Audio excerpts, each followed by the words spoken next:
Welcome to what's going to be a jam-packed Oakland Coliseum. The Sox are on the road in Oakland to take on the A's for game number 2 of a 3-game series.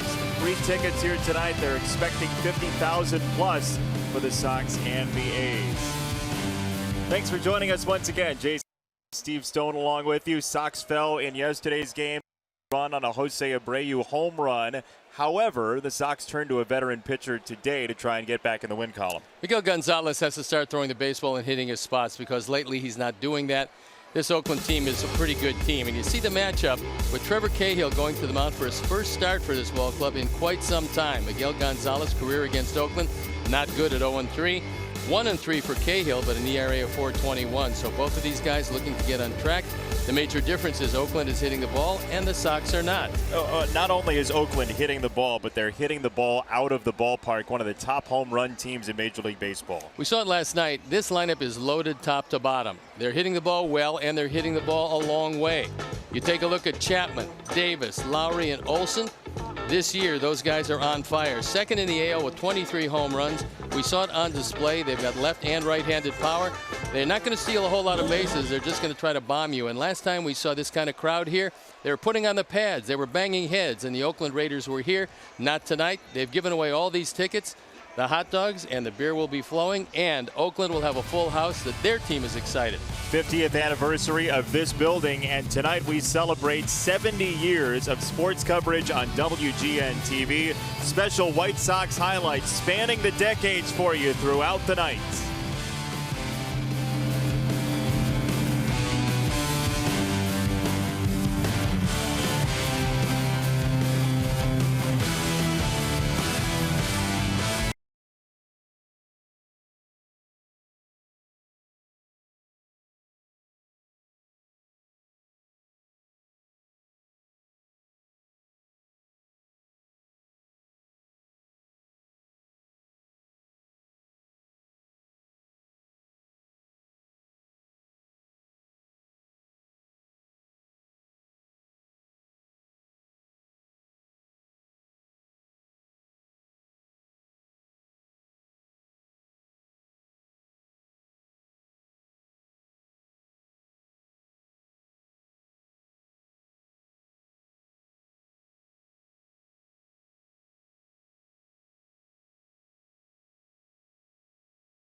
Hyundai today.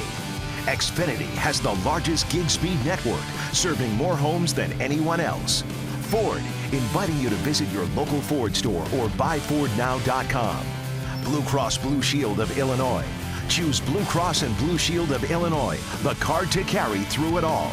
Wintrust, home of Sox checking and debit cards. Open an account today at wintrust.com/Sox. And by your Chicagoland and Northwest Indiana Audi dealers. Visit AudiOffers.com for exceptional offers on select Audi models.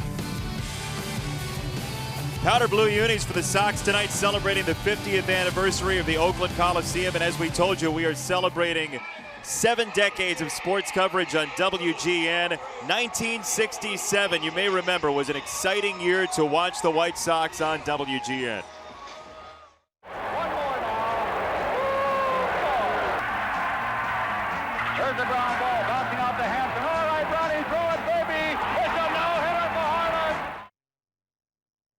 Joe Horland with the no-hitter for the Sox. It was one of the most exciting pennant races in Major League Baseball history. Jack Brickhouse, Lloyd Pettit for all 64 home games that WGN aired. Select night games as well in that memorable pennant race. And tonight, the Sox in the 68 uniforms to help the A's celebrate. And don't those puppies look good? They're handsome uniforms, and in fact, in those days, they looked good, and they were to look really good later on. I wore them in 1973, where it was powder blue, but it was red piping and the red letters, and they looked also good. But I like the boys wearing what they're wearing tonight. There's that baseball craze in the 60s as blue uniforms swept through Major League Baseball. As we take a look at the Sox starting lineup, Moncada once again at the top, but Yolmer Sanchez in the 6th position. 10 of the last 13, he's been on base, nearing 300 in the batting average. And you see the starting 9 fairly similar to last night. Garcia in center, Narvaez gets the starting catcher. And for the most part, it is the lineup from last night. It's Joyce, Canna, who had a great night in center field, along with Piscotty in right field. Then Chapman, Simeon, Lowry, and Olson. Lee Croy behind the plate, and Trevor Cahill on the hill. Cahill, a sinker baller. This is second go-around with the Athletics, and when he was here last time, he burst on the scene, and he was awfully good. You're talking about a guy who's 73 and 79 lifetime with an ERA of 4.11. Second-round draft pick of these Oaklands in 2006. In 2010, when he made it to the major leagues, he was 18-8 with a 2.97 ERA, and it looked like he had greatness all over him. He's had some injuries. Things haven't worked out well, but he's back in the major leagues as we look at the umpires for tonight. Chad Whitson behind the plate, Mark Wegner at first, Bill Miller at second, and Mike DeMuro's at third. So as Trevor Cahill is ready, so is Yoan Moncada. I'm turning it over to Jason Benetti for a packed house here in Oakland, and we're ready to play baseball. How fun is this? It's April baseball, and it's rocking here at the Oakland Coliseum. It's just great. First pitch, not swung at tonight. Moncada first pitch hunting yesterday, rocked a single into right. 7:07 first pitch from Trevor Cahill to Yoan Moncada. Now swinging away, 1 ball, 1 strike. Sox are 4-9. Oakland up to 7-10 with that victory. Opening play tonight, 6.5 back of the Angels, who have Shohei Ohtani on the mound this evening. Ohtani, a revelation this year, swinging the bat and throwing it. The boys tonight, they're going to hit Cahill are the guys that like low pitching. Nick Delmonico says he likes low pitching.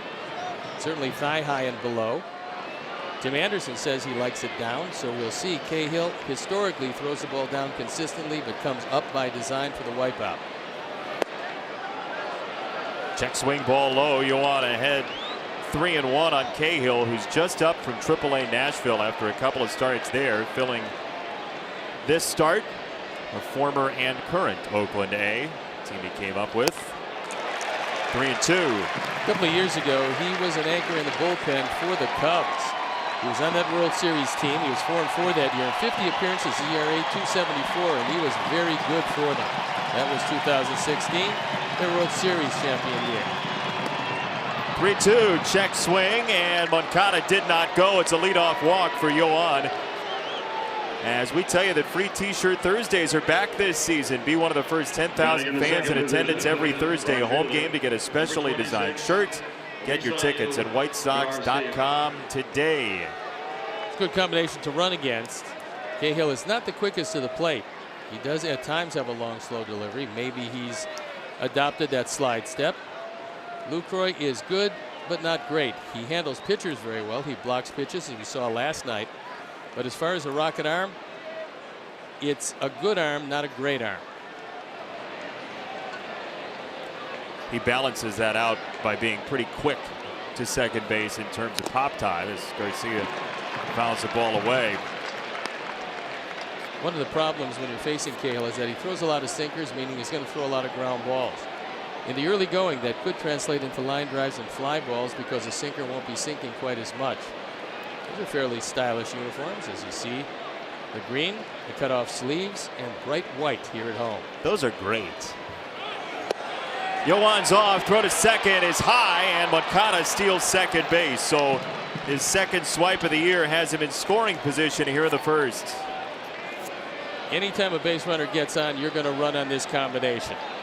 Yoan gets a couple of steps. He's digging all the way, not looking back for contact. Straight steal, and he makes it easily. No chance for Lucroy on the slow delivery by Cahill. Moncada's jersey has gone to brown and blue now. Yep. It's a good look, meaning that boys are on the base paths.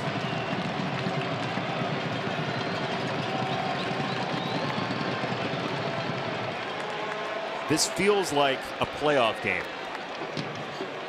As they say, from your lips to God's ears. Won't be seeing it for a while, but yeah, there's a lot of excitement in the seats tonight. Avi nearly got plunked on a breaking ball that was wayward. 1-2. Tries to throw the hook and nothing doing. Tendency to throw it too hard in the first couple of innings. Cahill so far doesn't have the feeling, and while he doesn't have that touch and feel, Sox should take advantage with a couple of runs. Sox had a couple on in the first inning last night. See if they can pay it off here, and now one away on the Avi strikeout as he found the reins on the curveball for the first out of the inning. Jose Abreu coming up. He had the home run late yesterday, something that Ricky Renteria certainly enjoyed for his team moving to today. It's not necessarily the homer that you celebrate, it's the fact that you kept fighting, that you put together in at bat that gave you an opportunity to drive a ball out of the ballpark. That's what we celebrate, because everybody's got to watch that. That's what we learn from. I think that's what you're trying to make sure that everybody understands, and that is imparted to every player. You keep playing 9 innings and you keep battling in every at bat, and you might have something that, something positive come out of it. That's the lesson in that. The genesis of that was that Jose had said to Ricky Renteria, hey, Skip, it's kind of hard to celebrate a homer when you're down 8-0. And his response to Jose was exactly what you just heard. There's no doubt that what Ricky says is the wins and losses don't matter as much as how you won or how you lost. That's what's important to him in this ball club. Because you can lose a lot of different ways, but if you're losing the right way, you're not going to hear anything from Ricky. But if you're winning the wrong way, you will hear something from him, because he realizes that this is foundation time. This is where to sink the foundation that you build a winning team on. And Ricky's trying to do that each and every day. That's why we've seen so many teachable moments from him. And he was frustrated like everybody else after the game last night. There's one of those ground balls from Cahill. It gets Moncada to third, and Simeon throws out Abreu, so 2 away. And Davidson coming up here in the first. Batting fourth, designated hitter. Marcus Simeon gave a lot of credit. I talked with him yesterday about his infielding, and he said Ron Washington, who was a coach here, manager with the Texas Rangers, taught him a whole lot about where to carry his hands, how to glide to the ball, how to get to it quickly enough and get away a good throw. He wasn't a good defender. Now he's an average defender at shortstop, but Ron Washington taught him a great deal, and for that he's eternally grateful to him. We've run into a bunch of guys in the past couple of years who have credited Ron Washington as a teacher. Just a wonderful infield coach. There's another one out there that keeps getting jobs because he is so good. His name is Brian Butterfield. Brian Butterfield is an outstanding infield coach and has been for a long time. And if you can find one of those, and Joe McEwing is one of those guys that understands it very well, you got yourself a very valuable asset, because you can take a shortstop, teach him how to play second, which is a lot different with the double play coming behind him as opposed to looking at the base runner in front of him. And you can help third baseman like Yolmer, who moves over from the middle infield to third, and what exactly to do to get himself prepared for the Rockets down there. And the guy we just saw as well, Yohan Moncada, he's full of otherworldly talent, but it's a matter of teaching him shifting and exactly where he needs to be and how to handle certain situations. He's going to get it. He's 22 and a bundle of talent. Yucaipa, California's own Matt Davidson takes a high breaking ball, 2-2.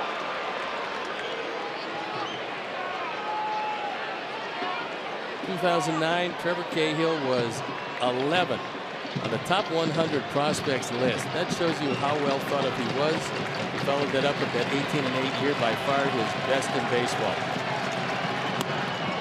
Davidson takes up and in, 3-2. That was the All-Star year for Trevor Cahill, and really charmed season as Delmonico waits on deck to see if he gets an opportunity against the reclaimed Trevor Cahill.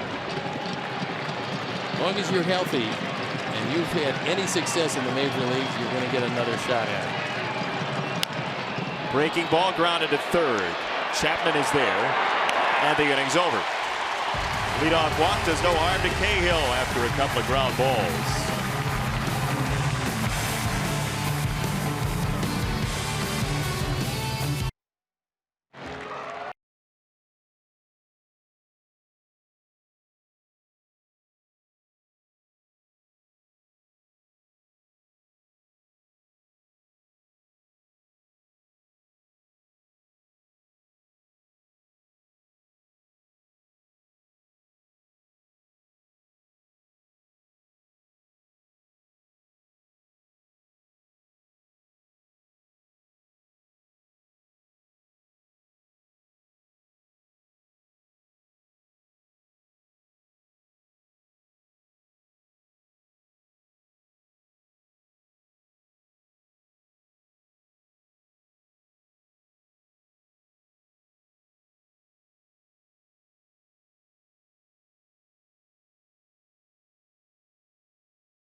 Today. Here's the starting lineup for Oakland, and Bob Melvin, former Major League catcher. He writes out a very similar lineup to yesterday. In fact, put them all down like you had them. Joyce, Simeon, and Lowry, then Davis, Olson, and Chapman, Canna, Piscotti, and Lucroy, the same starting nine as yesterday.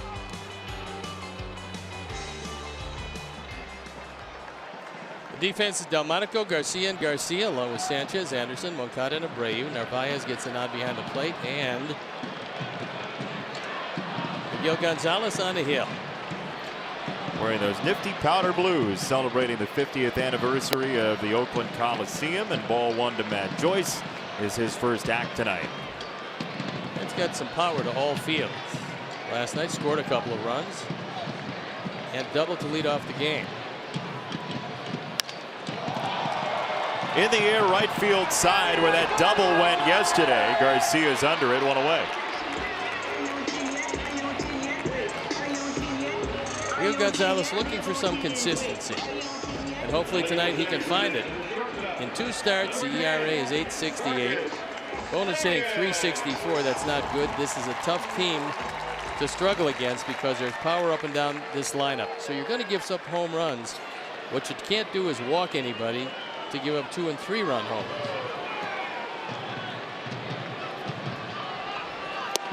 Sox have struggled as a starting rotation this year with walks. That's been one bugaboo for this team so far in 2018.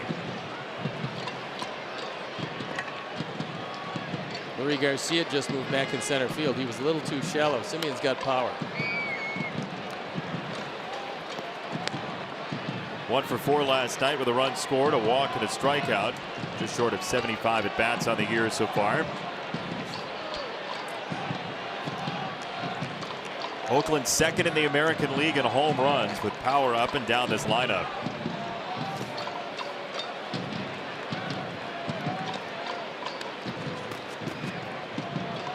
Miguel Gonzalez, a 4.62 combined ERA last year with the Sox and Rangers. His last 5 starts, he was traded at the end of August to Texas. Last 5 starts came with the Rangers.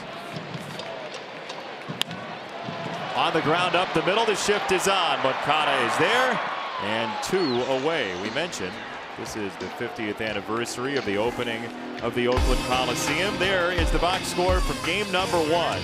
Nally beat Krause. Some home runs from some big names, including Brooks Robinson and Rick Monday. 4-1 your final score. Luke Krause, who threw the first pitch for Oakland in this Coliseum, was here to throw the first pitch tonight. He was looking pretty good.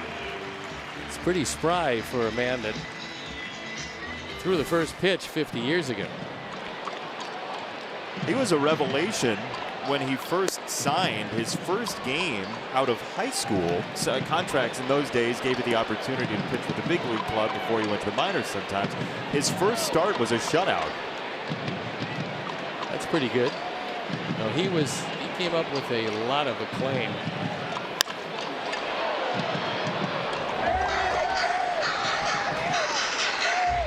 Charlie Finley quote on Luke Krause: "We packed the park the first 4 times Luke pitched for us and probably got our money back for his $125,000 bonus he signed for." And guess what? They packed the park again, and he's on the mound again. Charlie wants his royalties. In the air to right field. Avi's back at the warning track and the wall, and this ball's gone. Chad Lowry, the RBI leader for the A's, gives Oakland the lead in the first. That's his 5th home run. He's now driven in 18.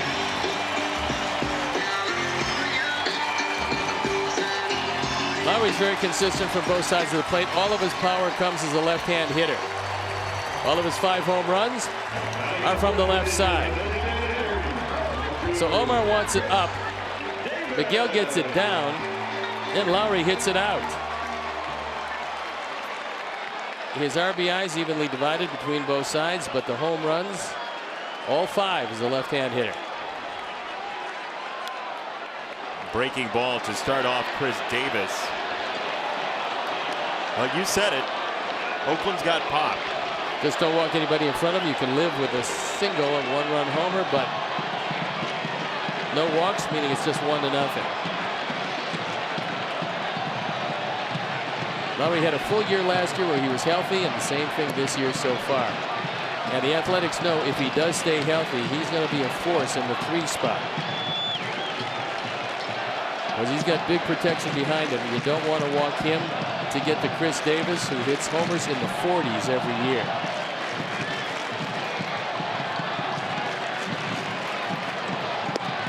Chris Davis, when he got sent over here, he said one of the things that first rang in his mind was the white shoes and the white look here in Oakland. So he gets the full regalia tonight. 2-1. Off speed and down. 2 balls, 2 strikes on Davis. The drum beat is going here in Oakland as you see the white cleats and the white jersey and those beautiful green sleeves.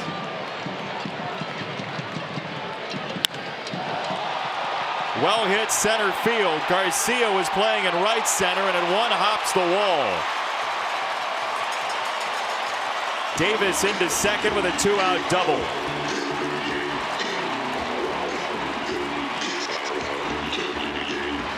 Gives you an idea how strong Chris Davis is. This ball is out away from him. Doesn't get it on the sweet spot, but hits it far enough to 1 hop off the back wall. And then Lurie says, ball's not in play. Bill Miller concurs. And so now they're trying to settle down Miguel Gonzalez. Everybody going to the mound. Because if you don't concentrate on Olson, if you're going to throw him a fastball early in the count, he's going to lose it. And last night when they threw him off speed pitches, they got him. When they threw him an early fastball, he got them. Yeah, 1 for 4, 3 strikeouts and a home run. That's the penthouse or outhouse offense.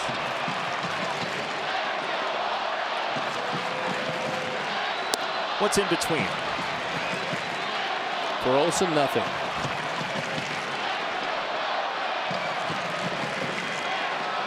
Everybody talks about how far away from his body his hands are, and you can do whatever you want to before the pitcher throws the ball.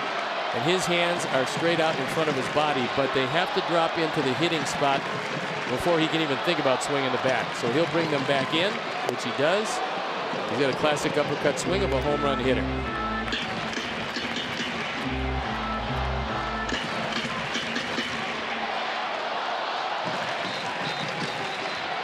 Got an open stance, back foot testing the back line, and watch his hands straight out. But to watch what his hands do, what all hitters have to do is bring his hands in. Otherwise, maybe you can bunt. That's about it. Why? Well, because you can't get around on the ball with hands outstretched like that. And you certainly can't put anything into the swing. 1-1. There's the load, and there is a swinging bunt. It might get the job done. My goodness. If you're good, you get lucky also. And a tough play. Yomer trying to make the play with the bare hand, could not get it done, and that keeps the inning alive for one of the better young players around. We'll watch it again. An excuse me swing, but once it gets by Miguel, Yomer's got a bare hand and throwing the same motion, not able to do it. So the pitch is starting to pile up in this first inning. 17 the total as Chapman stands in an electric Oakland Coliseum.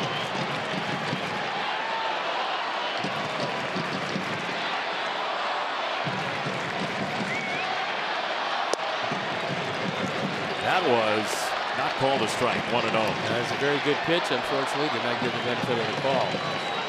We'll have to see if Chad Whitson is going to call the pitch up a strike. At least on that pitch, as you can see, the pitch was down.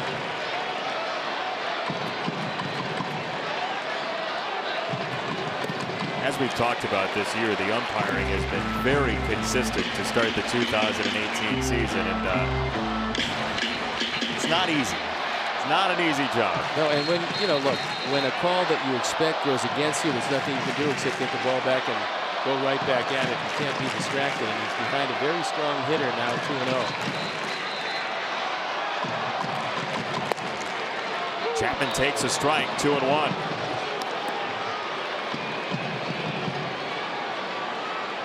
Infield shifted, the right side wide open. If Chapman hits it there, he's not doing it by design. This defense is designed to take away his power.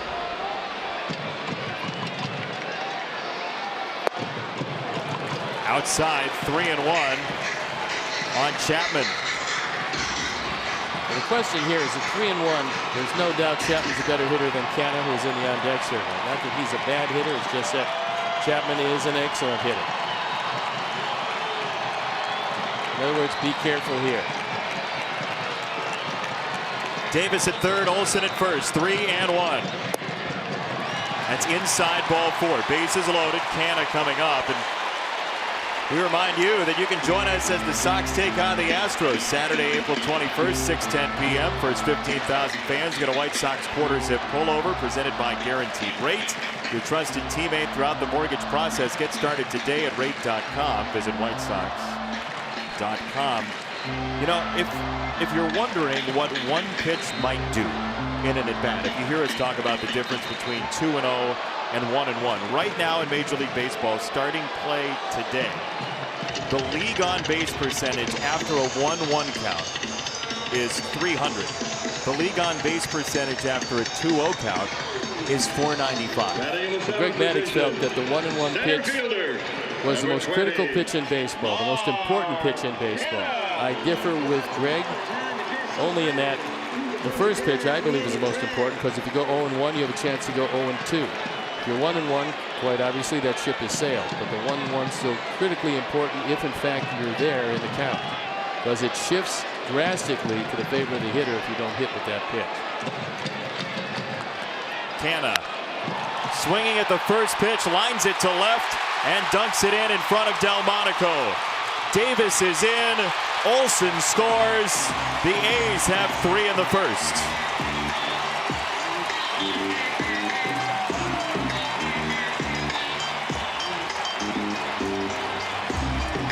Five driven in as Canna gets one off the end of the bat, drops it in front of Nicky in left field, and he He's strong. He got just enough of it last night. The longtime first baseman played center field. His contribution last night was defensive. Tonight it's offensive as the A's piling it on in front of their biggest crowd in a long, long time.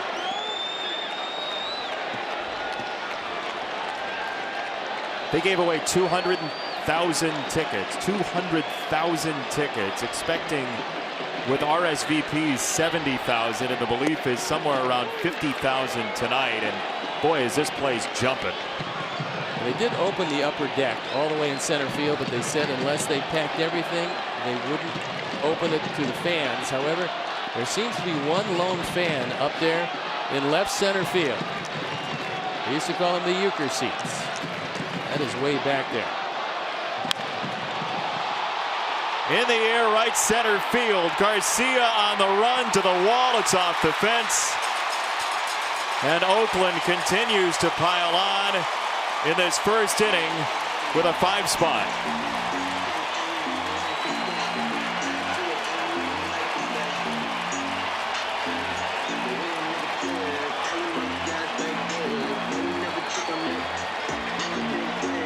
Stephen Piscotty gets a first ball fastball down and takes it way back, just barely keeping it in the ballpark.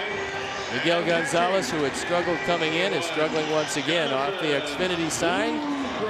And Leary getting it back in, but not near in time, as Piscotty in the early going now has driven in 10 runs. 5 hits in the inning, 1 walk, and just 25 pitches for Miguel Gonzalez, who the A's have jumped on early in counts tonight for the most part. Now Lucroy takes a ball. Bullpen up and going, and it is Hector Santiago, as you figure. He is the man who will eat up some innings, and he's going to have to eat up a whole lot of them if this trend continues, unless the offense can come alive against Cahill.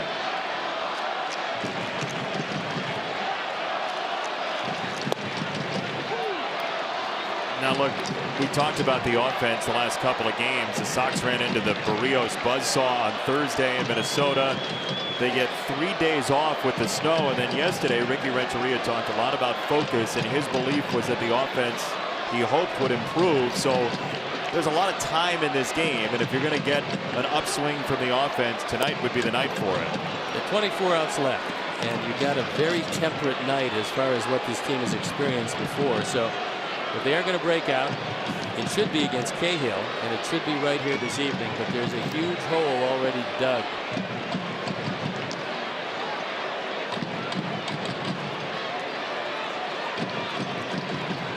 One and two.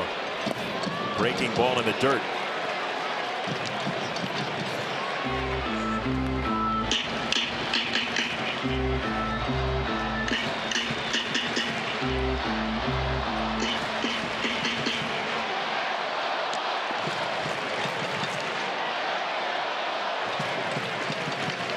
Everything away so far to Lucroy.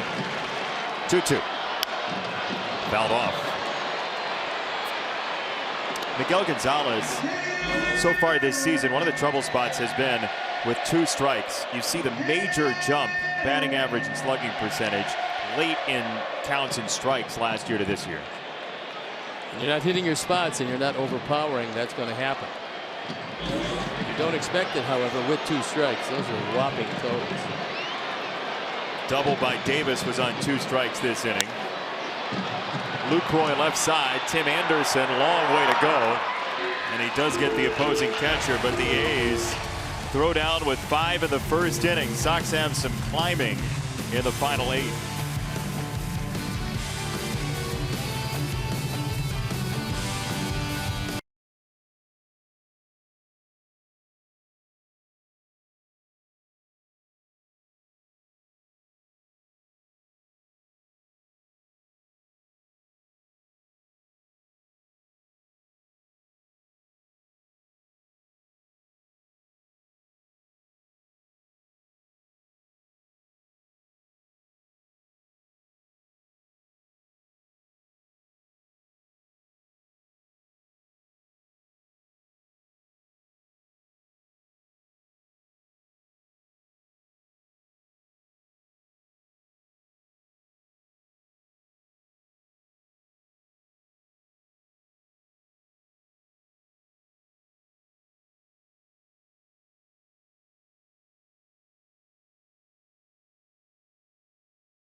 made for go-getters.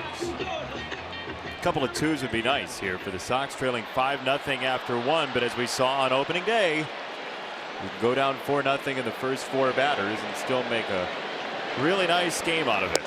So it's up to the offense as Delmonico takes a strike. Nicky 9 for 33 so far this year. That pitch in the air to left. Joyce short of the warning track and one away. Well, we told you we are going to celebrate Batting sixth, third 70 baseman, years number of 5, sports coverage on WGN, and we Sanchez. have all kinds of stuff for you this lovely evening here at the ballpark.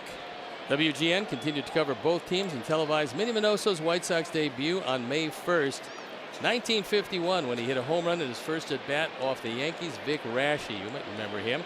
Jack Rickhouse handled the play-by-play for the White Sox games on WGN in those early years.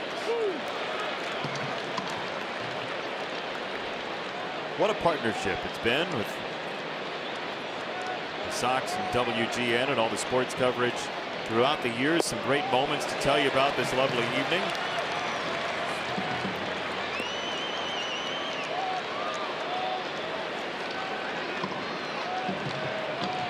Trevor Cahill gets a swing and a miss. Ball bounces away. Lucroy does barely get the out on Sanchez on the drop third strike, 2 away.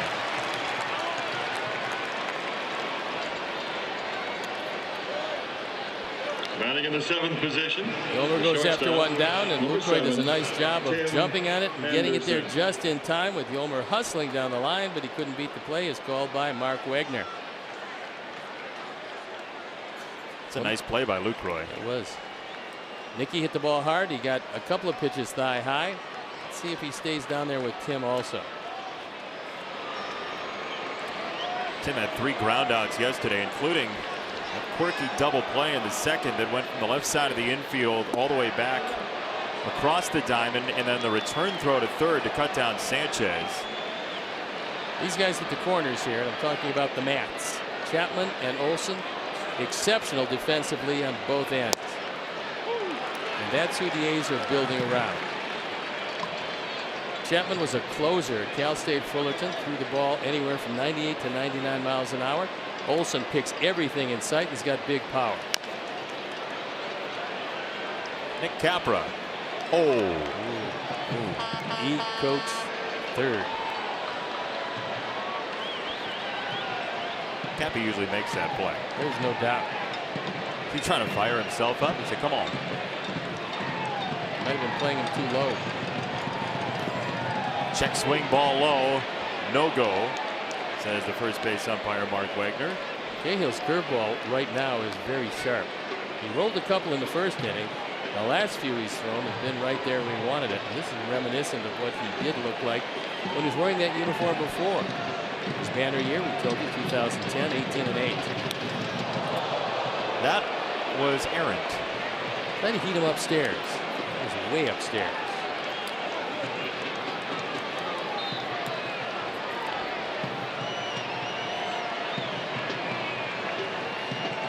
Yep. Not all that good. Tim Anderson takes a 2-out walk. Second walk for Cahill. Your 2018 Chicago White Sox are presented by Guaranteed Rate, your trusted teammate throughout the mortgage process. Experience the difference today at rate.com. Now, why would you run here, you would ask? And Why that would you is- run here? Yeah, I figured you would ask that. So you would run here because you want to lead off the next inning with Garcia instead of Narvaez. So if Anderson is cut down, and he hasn't been this year, everything works well. Let's see if he's going early in the count. Not yet, but that doesn't mean it's not coming. Well, you're not going to see many 1-0 pitch outs, although Bob Melvin was a great catcher in his day. Lucroy looking over to see if he does indeed want to pitch out. Maybe the throw to first here is what he looks for. Hey, there it is. Tim Anderson right now is third in Major League Baseball in stolen bases, 6 for 6. D. Gordon, Trey Turner entering play tonight. We're number 1, tied with 7. Trey Turner can really play. To go along with all that speed, he can hit. There goes Tim, and there is Tim into second base. He anchors on the bag and has that 7th steal in 7 tries. 2 for 2 in stolen bases against a combination of Cahill and Lucroy. Now all that speed's got to turn into some runs as Tim gets a good jump. He gets a 4-step jump as Cahill, very slow to the plate, has not adopted the slide step yet. And Marcus Semien keeps a tag on Tim, hoping that the hand pops off the bag. He anchors it. It does not pop off the bag. On 2-0, it's outside. 3 balls, no strikes on Leury Garcia. Omar is next. Castillo is scheduled to start the day game tomorrow, getting the day off today, with Carson Fulmer on the mound in the finale. It's not hard to figure out what Ricky Renteria wants. He wants Castillo for the young pitchers. He'll use Narvaez for the veterans. So mostly with Shields. And with Gonzalez, we see Omar behind the plate. 3-1. And he fouled it off his body, so 3-2.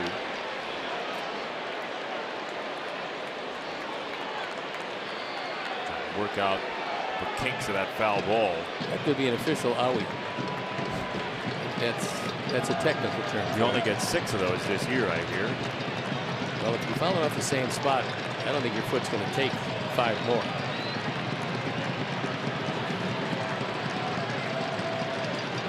Three and 2. Tim's at second. There's strike 3. Down and out of the zone. 3rd strikeout for Cahill. Sox can't score. Oakland coming after this.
Zone for the latest stats and information.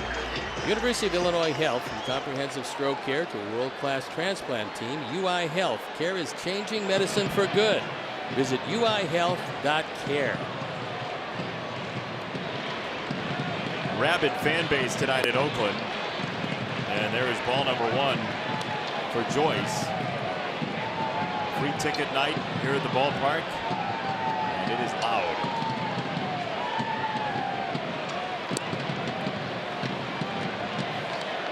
Radical shift on the Sox infield. But Joyce will hit the ball the off field when he hits it in the air. He'll pull it if he hits it on the ground.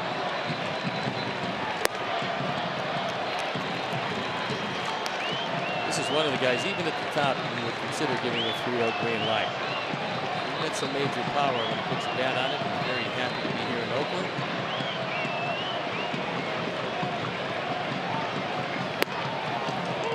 Strike on the corner, 3-1 to Joyce. I talked with him about shifting from right to left, and he talked about the pride of playing right field in the major leagues because he fancies he's got a very good arm, and he always felt that the best arm in the outfield is in right field.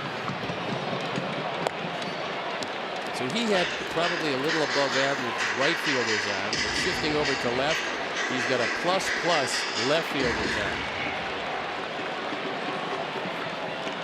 But if you know there's a position that the best people play in terms of one category, and you believe you're up there, you want to play it, as you said, there's a pride factor there. He said, look, it was a spot. When he came over, they told me he was going to be a left fielder. And he said, fine, just put me in the lineup every day. I really don't care which position I play. And I've got a pretty good right fielder in Piscotty over from St. Louis.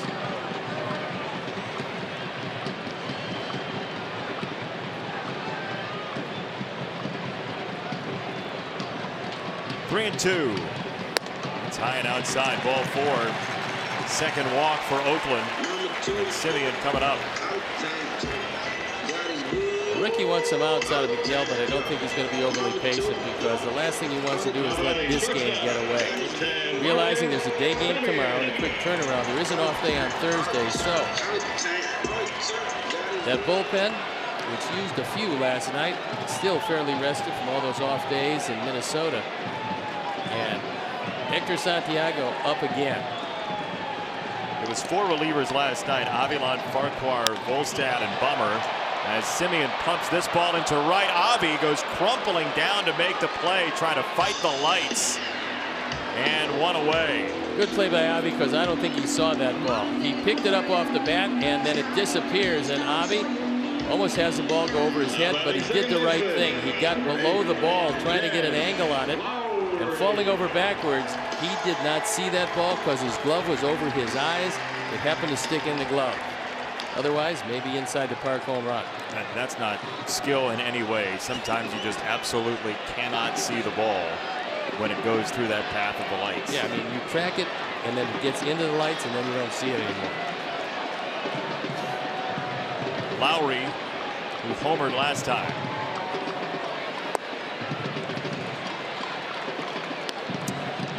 In the first inning, it was 2 out, nobody on. And then homer, double, single, walk, single, double. And suddenly, 5 runs on the board.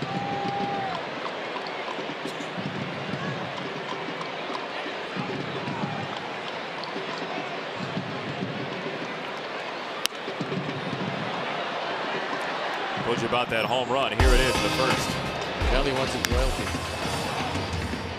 103 miles an hour, exit velocity. That went over the scoreboard. And that led off the scoring. And then, Matt Joyce and Lowry both ecstatic. And Lowry slaps the hands of Ricky Henderson. You got to find Ricky and give him a high five. 50th anniversary of the Coliseum. Moncada catches out number 2 here in the second. There's such a rich history here in Oakland. Ricky Henderson, a major part of that, with the stolen base record that will never fall.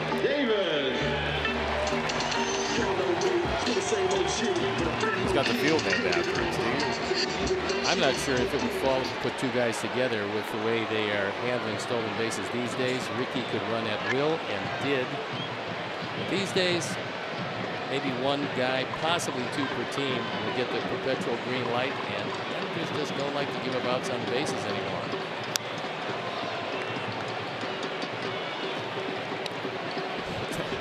Three of his first 4 full seasons, he had 100 stolen bases or more, including the 130 back in 1982.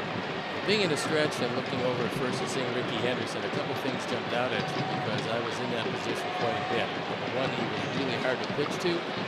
When he got on first base, you just watched him, and number 1, his thighs were built like a football player, and number 2, his acceleration first step quickness, his acceleration was unmatched by anybody. I mean, there's some guys that when they get going, they can really run. Ricky exploded to second or third base. What did that look like from field level to you? Well, you'd look over, and he'd get a pretty decent lead. Not as big as some.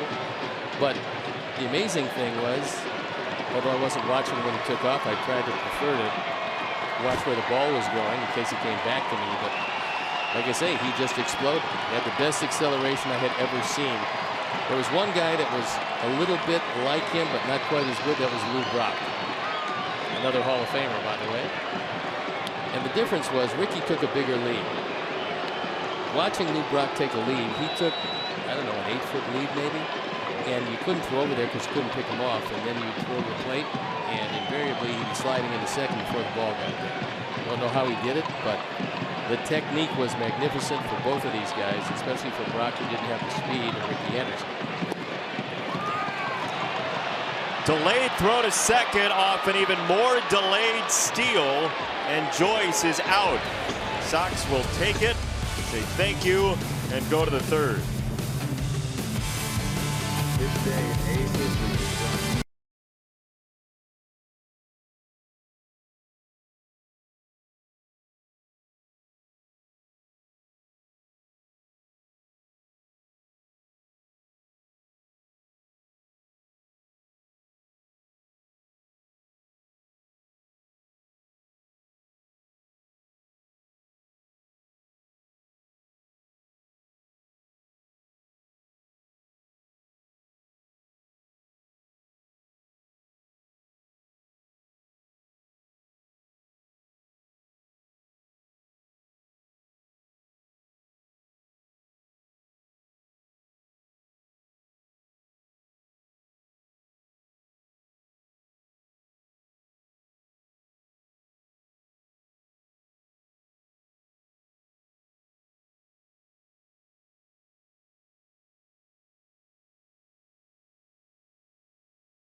The third inning is brought to you by the Subway Triple Play. Text Subway.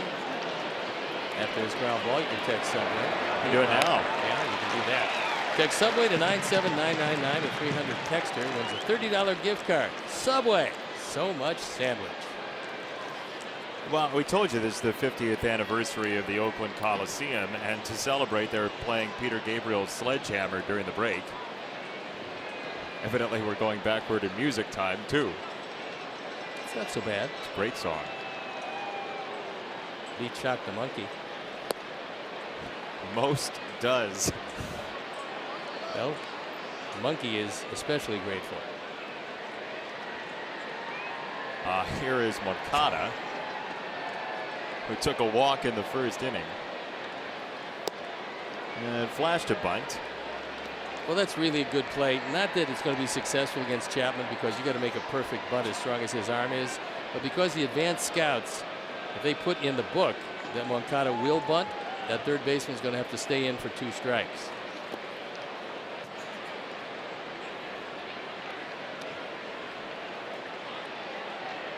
Coaches and managers now have every at bat from every player at their fingertips. You look and you say, okay, I want to see this right now. You can, and you can say, okay, let me look at that 1-0 pitch from 5 days ago. So if you're Ricky Renteria and you're looking ahead to the Astros, you're looking at footage of what George Springer did a week ago at the push of a button. So it makes it even easier to get something like that into the scouting report, because you can watch it with your own eyes now. You're also looking for a fastball here. The last one right down the middle. Yuan won't take this if he gets a hittable fastball. Moncada drills it to right field. Piscotty's back at the wall, and that ball clangs off the fence. Moncada to second base. Another absolute missile off Yo-Yo's bat. It's a 1-out double. We know when Yuan makes contact, the ball does fly from either side of the plate. And this time, when Cahill fell behind, Yuan just crushed this one. It is a low fastball. Lucroy wanted it away. It's not away. It's away up and almost off the wall. A one hopper, no chance for Piscotty. And there's a runner in scoring position. All right, off the bat, 110.5 miles an hour. And the exit velocity for him from both sides of the plate are among the league's best. And that's why when he starts getting the ball up, when he knows what pitchers are going to do with him, he's going to be a huge force. So you know, if you're interested in such things. I am. And I don't even know what you're going to say. I'm captivated. If you hit it 110 miles an hour last year, your batting average was .716. But that's deceiving because you were hitting a tough luck. Left side and through. Moncada waited a moment, so he's not going to be able to turn around third. Avi with a single through the left side. And 2 on for the Sox with 1 out. That was good base running by Yuan. And the reason is he doesn't know if this is going to get through on the left side. He doesn't want to run into an easy out. He's already in scoring position. So he steps back to second base. And that ball shoots through the left side. Joyce has got a very good arm. We told you about that, and no chance for Nick Camper to score him. So watch Moncada. Sees it to the left side and then stops. Runners at the corners for the man who loves to hit in this ballpark, Jose Abreu. Home run yesterday. And maybe it's a different situation if it's a different game in terms of how aggressive you are on the base path, even though that is the smart play across the board. As Abreu tags that hard, but Simeon's there, and it is a double play. 6-4 to 3. Inning over. Sox had a chance, couldn't score. Cahill gets out of it with a ground ball, and it's 5-0.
The first under the ownership of Jerry Reinsdorf, who signed free agents Ron LaFleur and Carlton Fisk during the offseason. 1981 season opened in Boston, and Carlton Fisk showed the Red Sox what they had lost. Here it goes! Get right back! Please get there! It is! Holy cow! Carlton Fisk has put the White Sox ahead. And there it was, Carlton Fisk. The anniversary of that was not just a couple of days ago. And I'll tell you what, that guy could really swing it. There is no doubt he could swing it, he could catch it, he was durable, and he's in the Hall of Fame.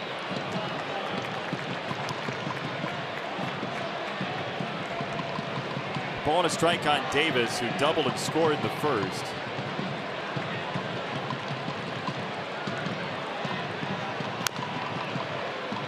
Snapper right at the plate to Davis, 1-2.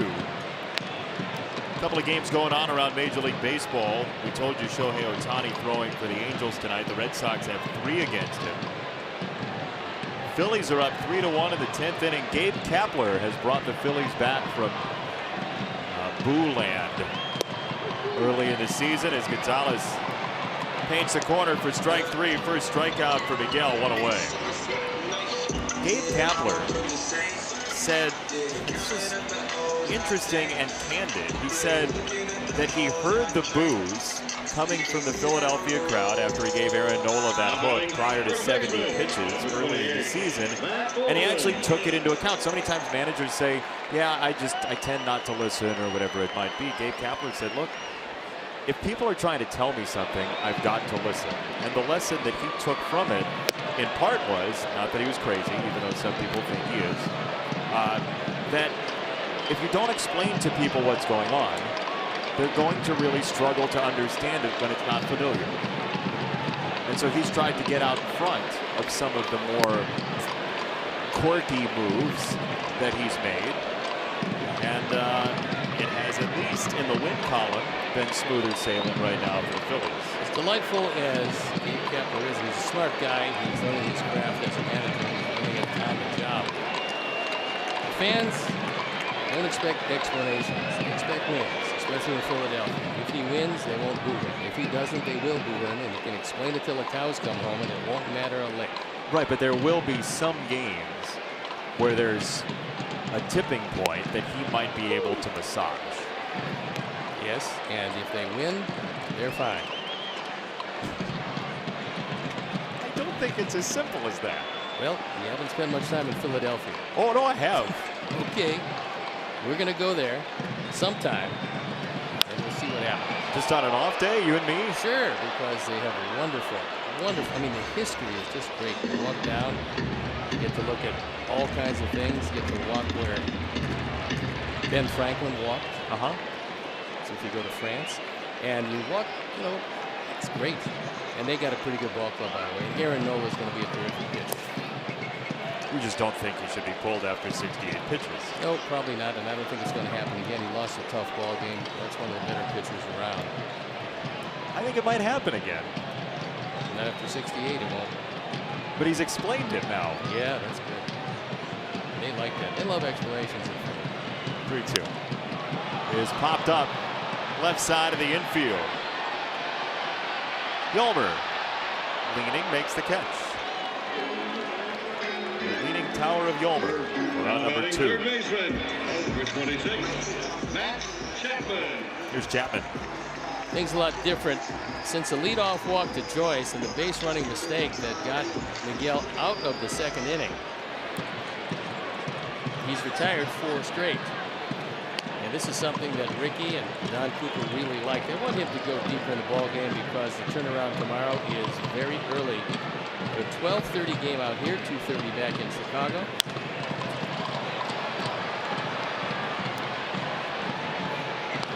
As you mentioned, the positive is there's an off day on the back end.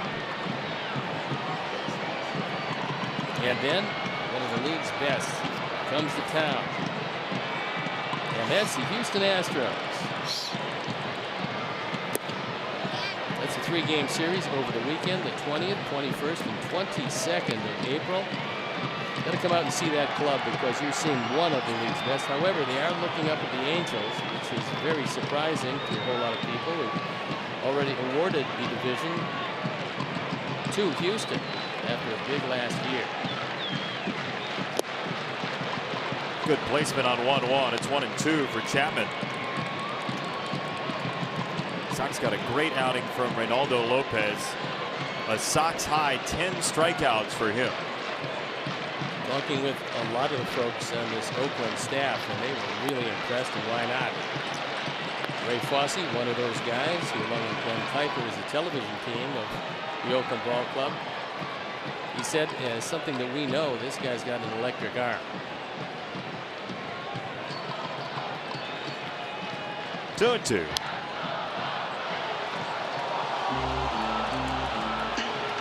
You're gonna have to fight for your souvenirs tonight. This was all general admission with the exception of about 20 sections. So as people came in, find a seat, pick it, don't get up. And hope that somebody hits you a baseball.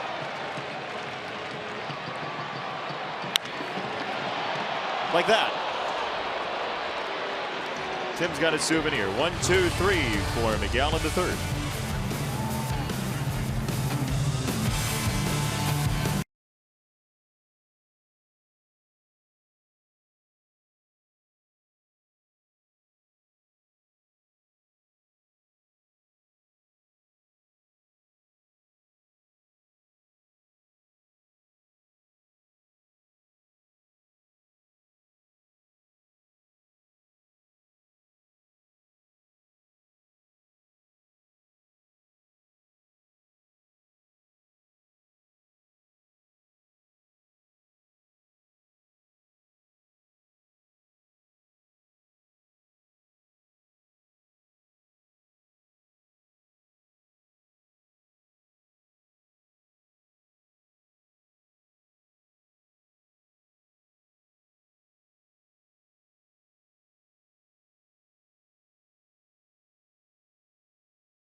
WGNTV.com, presented by Nationwide's Jeff Vukovich. Go to jeffvuk.com or follow him on social media where he's prominent because Nationwide is on your side, as is Cotton Candy. You can't beat that.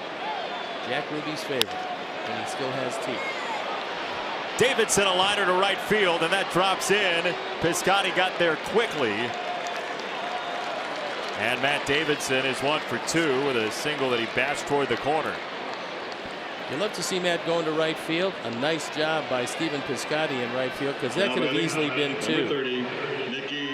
This ball up in the zone. He crushes it down the line, and surprisingly, Piscotty is there. You figure he'd be swung around toward right center, but That's one of the reasons why he's playing right field. He does have a very good and very accurate arm.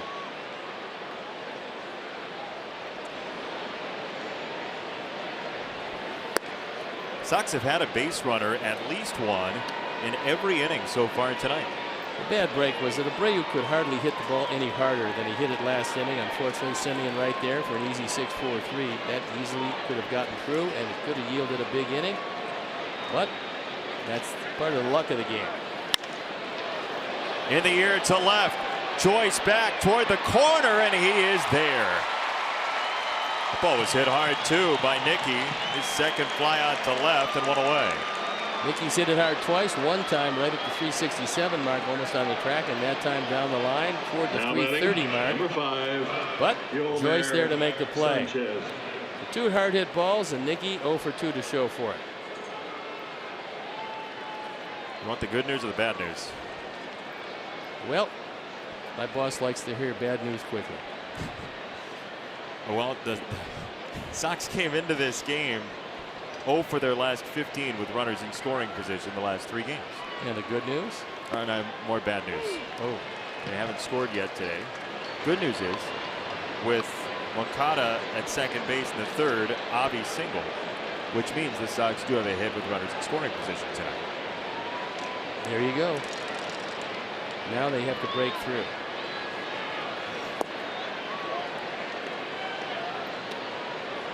You know, we thought it might be that home run that Davidson hit on Wednesday. The comeback victory in the last game against the Rays, that turned the offense around. Happened that the Sox ran into one of the best pitchers in the AL Central the next day, Jose Barrios. That was an awesome performance by Barrios. He's going to do a lot of that this year because he's just coming of age. This was a guy last year. As a very young guy, he went 14-8 for a team that was good, but not overwhelming. The team is better this year, and so is Barrios. I don't think any right-handers specifically want to face him, and for the left-handers, he's no day at the beach either.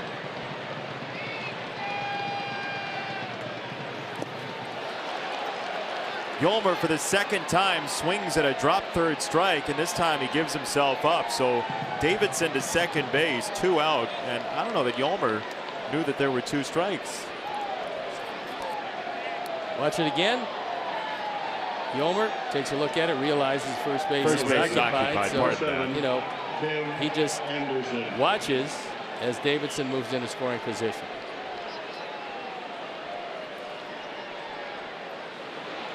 So 2 down, and Anderson. Cahill wanted no part of Tim the first time. He showed some patience, drew another walk. He's walking much more these days than he did when he was a little younger. On the ground left side, Chapman. High throw. Tall guy over there, inning over. Davidson stranded, 5-0 still, bottom 4.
Dealers, visit AudiOffers.com for exceptional deals. Number of strikeouts Reynaldo Lopez had last night multiplied by Lopez hits allowed this year, plus strikeouts for Dane Dunning last night minus the number of letters in the state where Dunning played in college. Hashtag SoxMath on Twitter. First correct answer wins a prize from the road. Miguel Gonzalez to Mark Canha for ball number 1 to open inning number 4. Jason Benetti, Steve Stone along with you. 5-0 Oakland.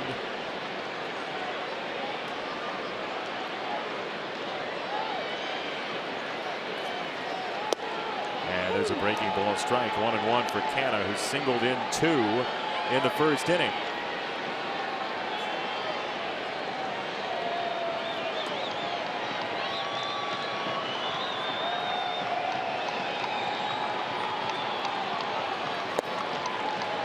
Miguel Gonzalez trying to wrestle his way through a couple more innings here after a 5-run first for Oakland, but he could be a bullpen saver this evening. Something with the day game tomorrow that Ricky and Don Cooper certainly are looking for. It's worked out well since that shocking first inning. Shocking because with 2 outs and nobody on, he's looking at Lowry, Davis, Olson, Chapman, Canha, and Piscotty without retiring one of them.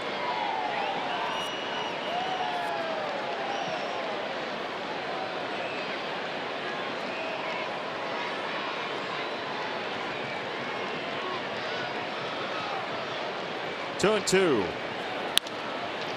On the ground, Moncada's got a long way to go, and that's going to be an infield single for Canha.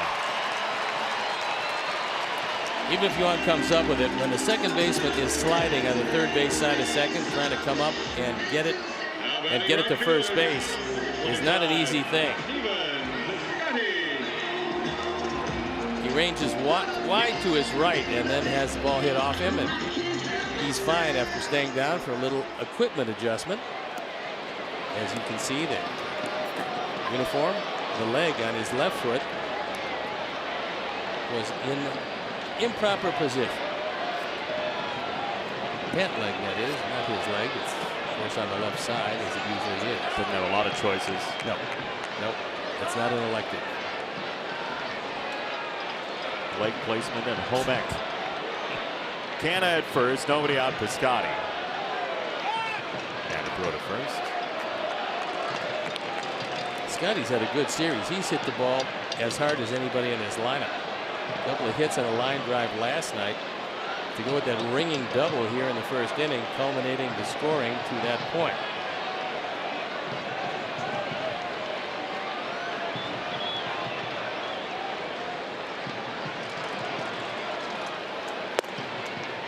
It's in there for a strike. Piscotty, who grew up a season ticket holder of the Oakland Athletics. He was a fan of the Hudson, Mulder, Zito teams.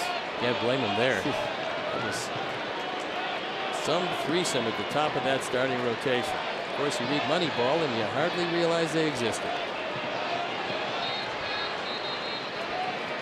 Seems like you probably shouldn't write a review for that book. That ball is drilled to left field by Piscotty to the corner off the wall at the 330 mark. Canna is into third. And the ball in foul territory. Matt Williams doesn't wave Piscotty and Canna any further. Second and third. Nobody out here in the fourth. No reason for Matt Williams with nobody out to get adventuresome. Piscotty unloads on another one.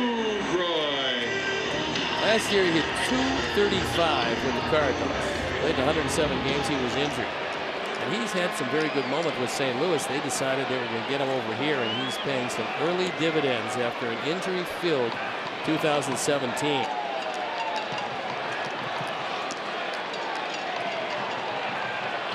Infield in for the Sox. Trying to keep it at 5-0.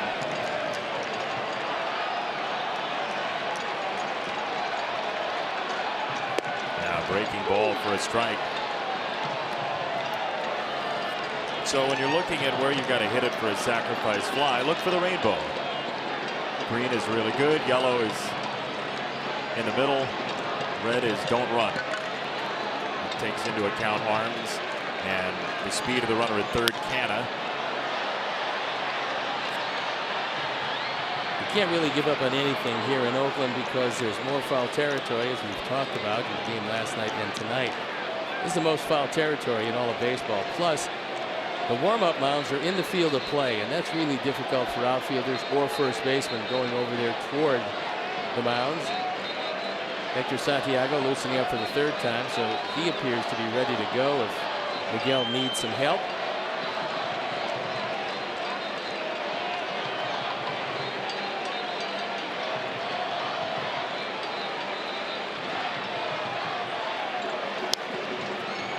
Another foul ball. Lucroy stays alive. Well, Lucroy's up there now. Even with a couple of strikes, he's trying to hit the ball in the air. He sees it drawn in infield, but with 2 strikes, it becomes problematic because you do have to make some contact. But it would just as soon a pitch like the first 2, which were up in the zone, as opposed to the third, which was down in the zone, and that yields ground balls.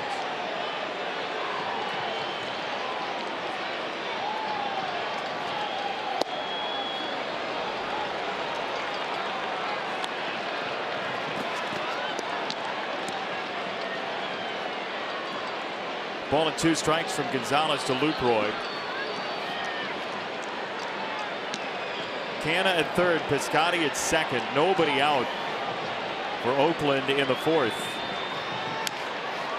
And just delivered foul by Lucroy. We saw the 2 strike numbers for Gonzalez this year as compared to last year, trying to get that put away pitch whenever it needs to be in this scenario off his hand.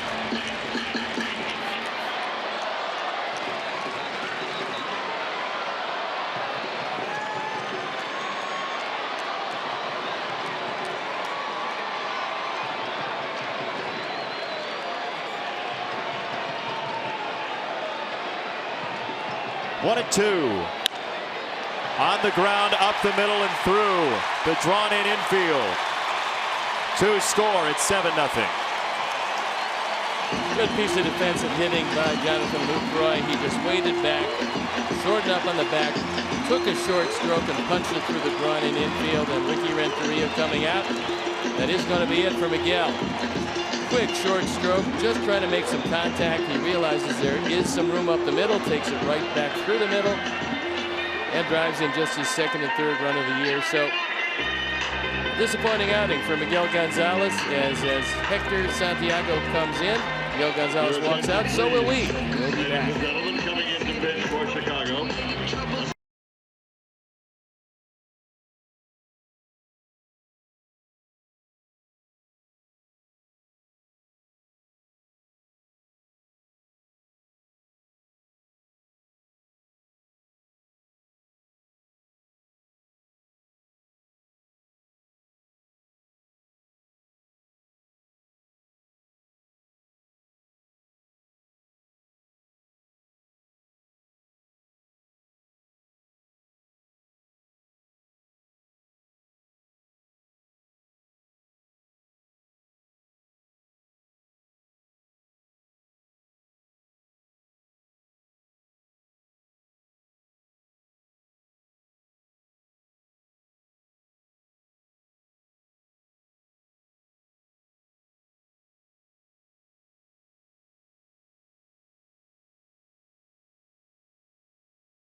Look at the numbers, and he's obviously thrown a whole lot of innings in his previous two. He's going to have to throw a whole lot of innings tonight, down already 7-0. As we roll to the top of the order, the third time through in this just the fourth inning with nobody out.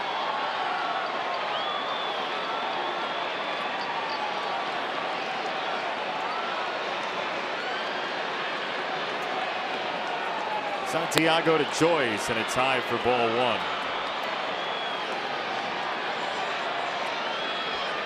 For Miguel Gonzalez, 3+3 batters, 8 hits, 2 walks, and a strikeout.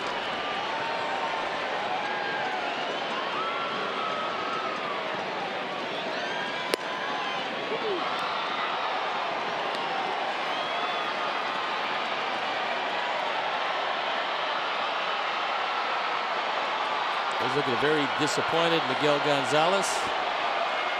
3+ innings, 8 hits, a walk, a strikeout, and responsible for Lucroy at first. Slicing to left center field, long run. Garcia, he can't get there. Lucroy's on his way to third. Joyce is into second. And still nobody out.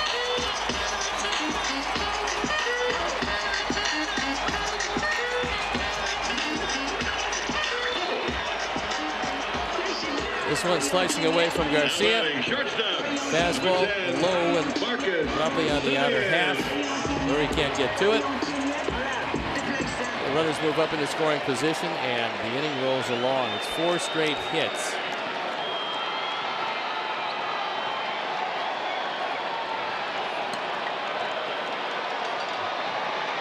Simeon takes a high strike. He has been the only Oakland player not invited to the Reindeer game so far tonight. The only of the starting 9 not to reach base. Everybody has a hit besides Simeon and Chapman, and he has a run scored and a walk. We told you there was some thunder in this Oakland lineup, and if it's going to be a disappointing year for them, it's going to be the starting rotation. But the offense is plenty good enough.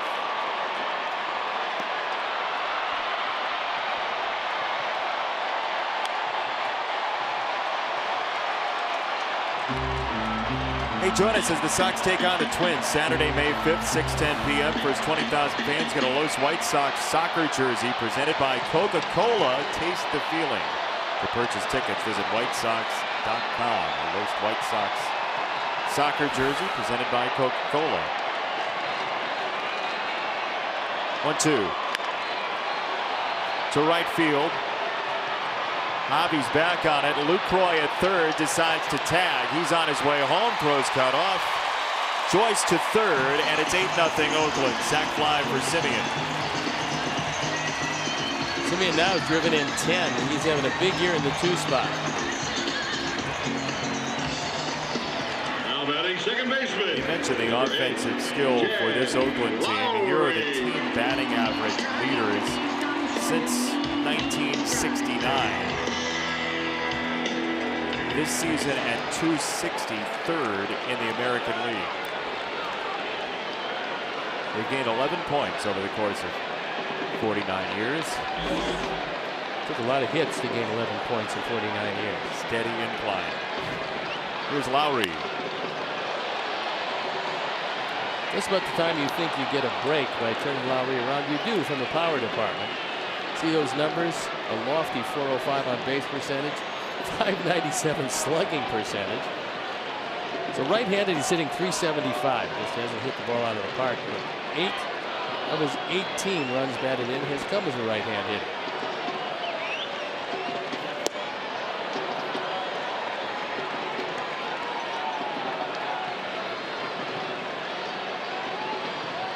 How many think they have here tonight? People? Yep. I'd put it around 45. Nice crowd. Probably a little overestimated. What do you think? Oh, I think you're right in the neighborhood. Javi, a long step on the catch, and Joyce holds up at third.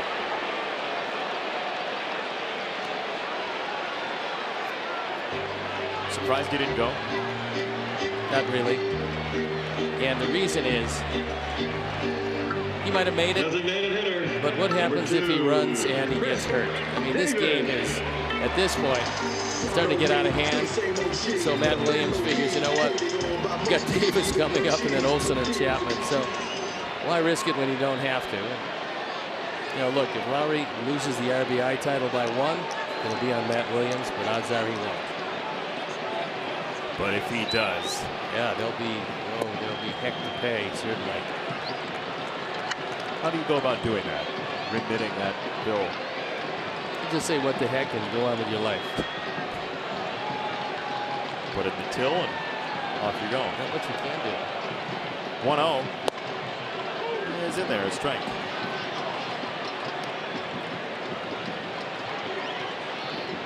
The rare KH spelling of Chris Davis. However you spell it, this guy who's not awfully big is very strong.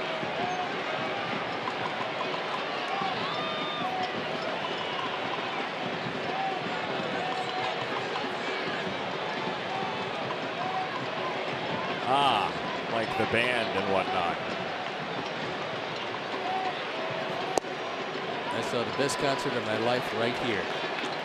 Is that right? When I played on the other side of the bay, I played for the Giants. They were my first team. Came here to see Skunk Loaf, and it was outstanding. Yeah, it was terrific. Almost a packed house. Partial sellout, I believe they called it. 2-1. It's off the plate outside. 3 balls and a strike. How'd you hear about him? Well, everybody knows that from Tajikistan, it's one of the best bands they imported over here. So, yeah, I was told that in those days. But basically, the 70s were very hazy for me. So it might not have been Skunk Loaf. It just sounded like it. On the ground, Moncada to the left of second with the throw. The battle of the bands continues later. Oakland with 3 in the 4th. It's 8-0.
8-0 Oakland with the lead.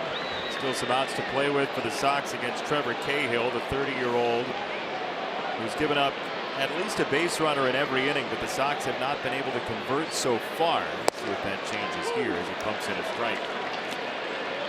Cahill, one of those smart guys on the mound. He was going to go to Dartmouth for his schooling and then decided to sign instead. He had green in his future either way. Brad Ausmus went to Dartmouth. Former Major League manager with the Tigers. Long-time Major League catcher. Ausmus, one of the smarter guys around. Wave and a miss, second time. Leori's been out on a ball to the dirt, or close to it. Strikeout number 5. As here's your Sox math answer is 80. 10 strikeouts for Lopez, 80 hits he's allowed, 80 plus 7 strikeouts for Dane Dunning for the dash last night, minus 7 letters in Florida, or Florida, if you will. Mike Ganella is your winner. First in. He's been a big winner before. He has. He just beat out our buddy Patrick Nolan today, who has not won yet this year. Now we're second place shaming. It's nice of us.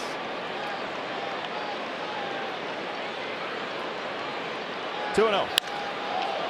On the ground and scorched. Omar is on with a one-out single.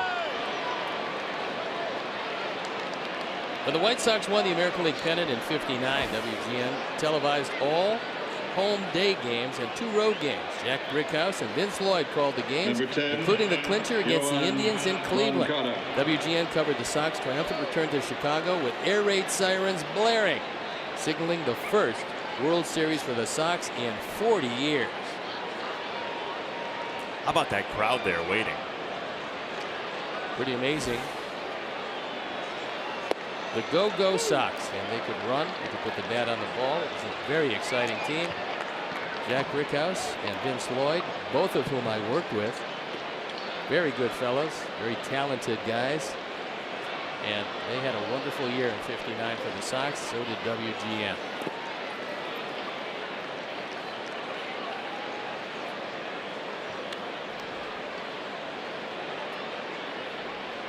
Wish the score was the other way for a couple reasons. Number one being, if the Sox were up 8-0, people would be saying, use those blue jerseys all the time, and I'd like to see those as part of the rotation. They're good looking. I like the uniforms a lot. But I particularly was partial to the '73 road blue with red piping and trim. Red lettering across the front. That was an exciting team. Good team in '72, pretty good team in '73, highlighted with Dick Allen, who was as talented as just about anybody that ever played this game. He could do everything he had to do to be a star.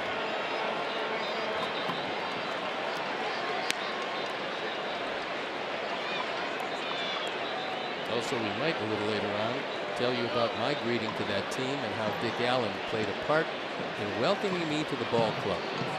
Why not do it now? Spring training of 1973. Well, one of the reasons is this is the inning that the Sox break through. 3 balls, 2 strikes.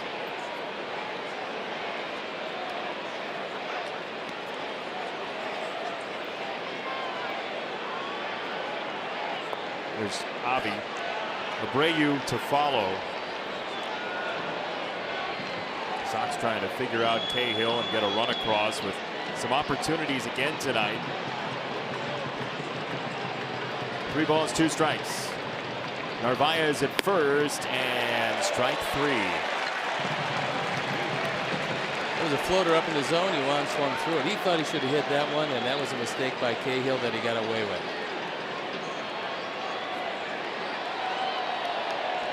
Ricky Renteria mentioned the other day in Minnesota that he felt like Yoan Moncada wasn't keeping his head as steady as he needed to, that he was pulling his head off sometimes, especially late in counts. If you're going to do that, you can't really stay down on the ball, especially if the ball is away. And Yuan's going to figure that out. He's got too much talent not to.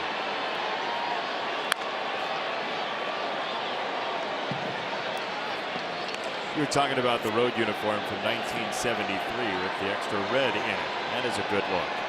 I liked it, and I parlayed that into a sterling 6-11 season under Johnny Sane. And I said to John, thanks for all the help. He said, you did it all yourself, kid. In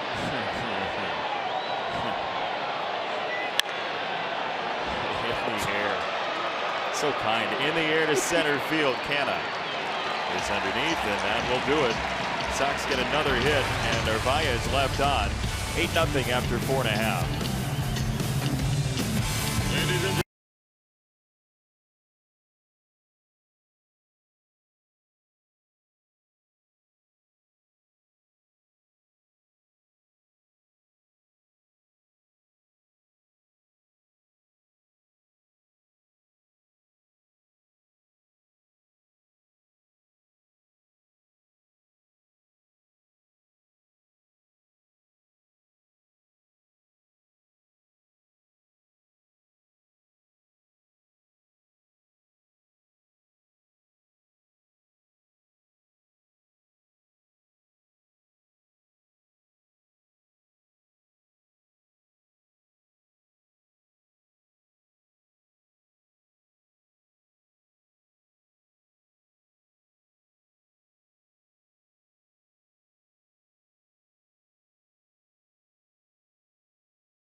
Sox fans, you can show your team pride with the White Sox checking, an official White Sox debit card only available through local Wintrust Community Bank.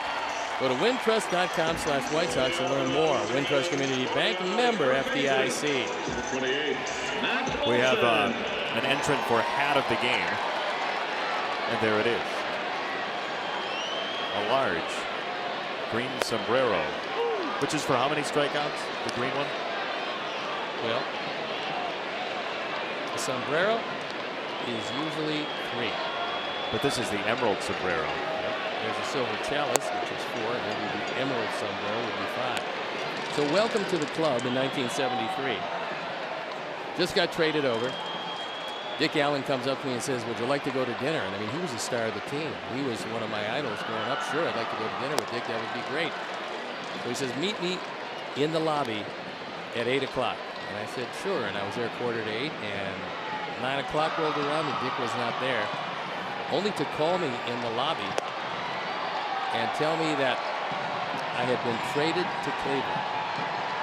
I said, I just got here. He said, yeah, but we needed a second baseman. I said, who'd we get? Well, not we, but who did you guys get? He said, well, you got traded even up for Jack Broham. I said, even up for Jack Broham? I said, yeah. I thought I was going to be a starting pitcher as he looks at strike 3. And so I said, well, okay, I called my parents because I'm from Cleveland. And I said, Dad, I'm coming home. Mom, I'm coming home. I know I got traded to the White Sox. They traded me to the Cleveland Indians. And Dad said, who did you get traded for? I said, even up for Jack Broham. He said, Jack Broham? I said, yeah, apparently the White Sox needed a second baseman, but I'm coming home. So now. What an elaborate trick this is. Now it was 10:30. And I'm still in the lobby because Dick told me that Roland Heeman was going to come down and tell me the specifics. Finally, the girl behind the switchboard said, oh, by the way, you weren't traded. Roland Heeman's not coming. Dick is not having dinner with you, and go back to your room, young man. I had to call my dad and tell him that I was indeed not coming home. And that was welcome to the White Sox, 1973. Thank you, Dick Allen. I will never forget that one. What a guy. I guess. We later had a few dinners, and he was really a very nice guy and a phenomenally talented player. He almost won the MVP in '72. Yet another thing cell phones have done is take away the fun of pranks. That's true. Because all you would have had to do was call anybody. Call anybody. Yeah. One text. Sat there for 2.5 hours waiting for first Dick Allen and then Roland Heyman, neither of which showed up. I liked that the switchboard was part of it too. Well, I think wasn't Aunt Bea. Maybe it was Helen behind the switchboard. Did it maybe? Yeah, it could have been. Waiting for Andy to ring her up? Yep.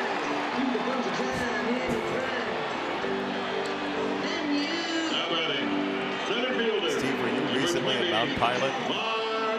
I felt like it that night. But my dad was not particularly happy when I told him he was not coming back to Cleveland. I'm going to call that Dick Allen up and give him a piece of my mind. Steve's dad. 1 on, 1 out, and Canna. He was 2 for 2 with 2 runs scored and 2 driven in.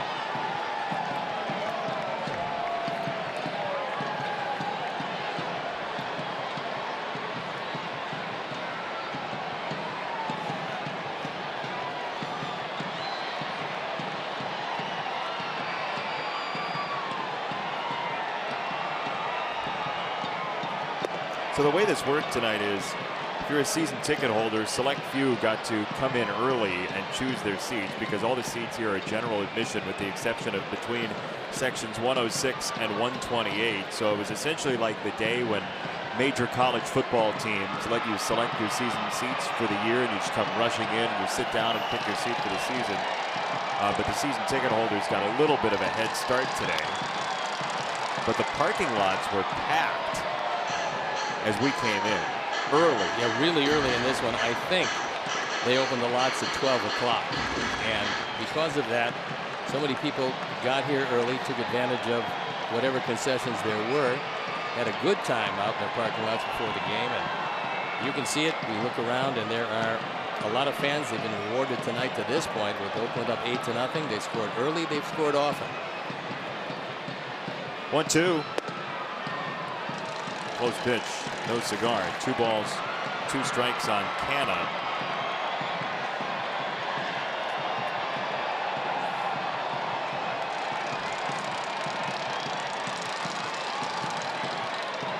This being the 50th anniversary of the Oakland Coliseum. Sox and A's wearing throwback jerseys to 1968. Tag to right, Avi on the move. He's there to make the catch for the second down of the 5th inning. And here are the offensive leaders from 50 years ago, just in case you were wondering what names are there, including Louis Aparicio for the Sox. That's Danny Cater at 290. And Reggie Jackson, home runs, batted in. Bert Campaneris, who, by the way, very nice guy, broke up my no-hitter in the 8th inning in Anaheim. 2-0 pitch, line drive right back up the middle. I've hated him ever since. Even though I play golf with him all the time in the wintertime, I tell him every time. 8th inning, I had a no-hitter. You broke it up. I hate you. I'm so surprised that you even said he's a very nice guy. I'm surprised you could even bring yourself there. Oh, no. I'm nothing but not gracious when I hate other players who break up my no-hitter. So, in the double negative vein, nothing but not gracious. Right. You're suggesting that you might be gracious to people who broke up no-hitters. Only on occasion. I have a word for that. And that is? Oh, starts with the second letter of the alphabet and has a prominent later letter. Well, Bert was a really good player. I mean, one of those guys that you really hope not to face in the 8th inning of the no-hitter. I can't remember back on August 19th when that happened. I won my 20th game in Anaheim. I mean, the facts escape me, but I remember Bert breaking it up. Lofted to left. Delmonico moving back at the warning track, and Nicky's there in foul territory off a spin. Steve's hazy memory for his accomplishments continues to be tested. 8-0 Oakland.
And we do have a treat for you.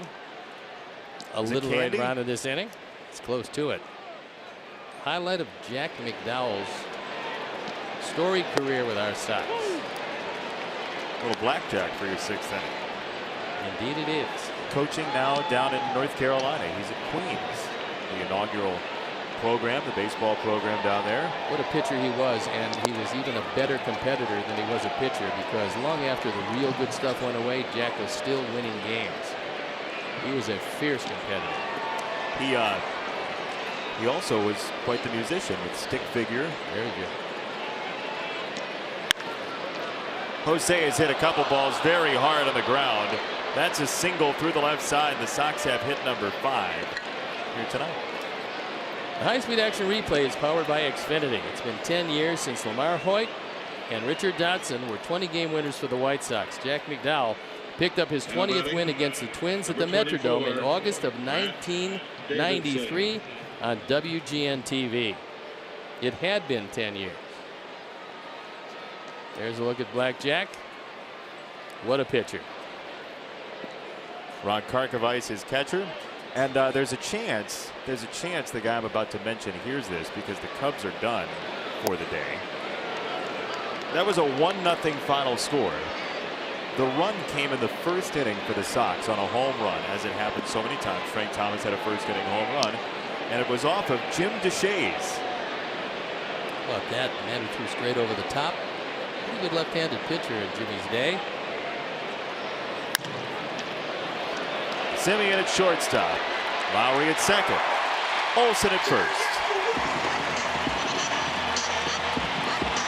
When you have a sinker ball around the mound, that happens a lot. And unfortunately tonight, it happened in the 3rd inning on a rocket. Now it happens in the 6th, and what looked like a promising inning. Now 2 out, nobody on, is Cahill getting his first start of the year. It's so important to this athletic team, because Oakland believes that they can make a difference in the West. They believe they have the Thunder, and Cahill might be one of the answers in the rotation. Especially with Kendall Graveman throwing like he has, they really have to have Kendall Graveman throwing like the guy they thought he's going to be, and probably will be. But at 0-3 with an ERA up close to 10 in 4 starts, he is really struggling. Well, we saw him at his very best 2 years ago at Guaranteed Rate Field toward the end of the season, when he threw that complete game as Joaquin Soria loosens up in the bullpen for the Sox.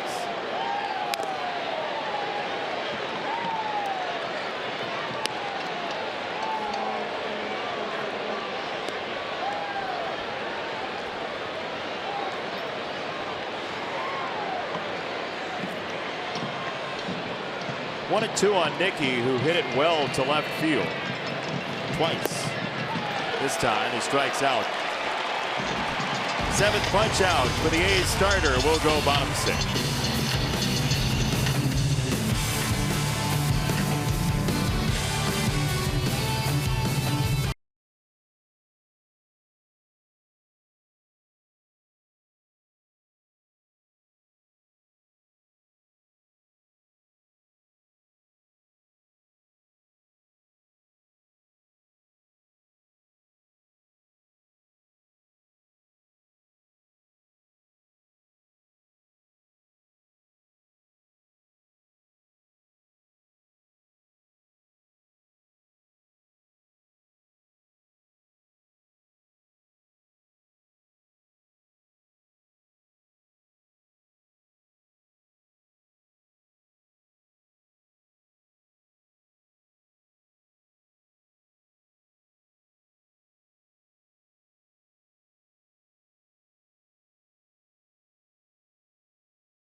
up 1 hit, 1 walk, 1 strikeout.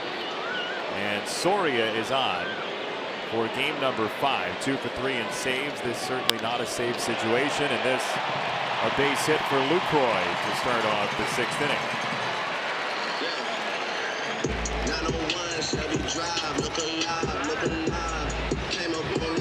Entertain your group of MVPs in a suite this season. White Sox suites offer the best experience and value, and single game suites start as low as $2,000. 312-674-1000 or visit whitesox.com.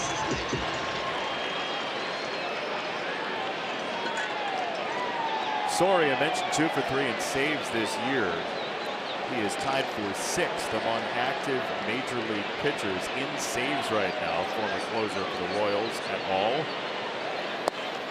And he's got a first pitch strike to Matt Joyce, who smoked a double last time up in the 4th inning, just left of center field.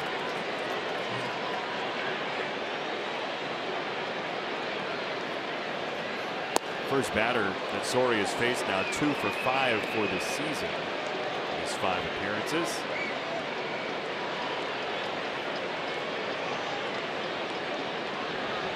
Joakim Soria may be the most used to the blue uniform considering his tenure with the Royals.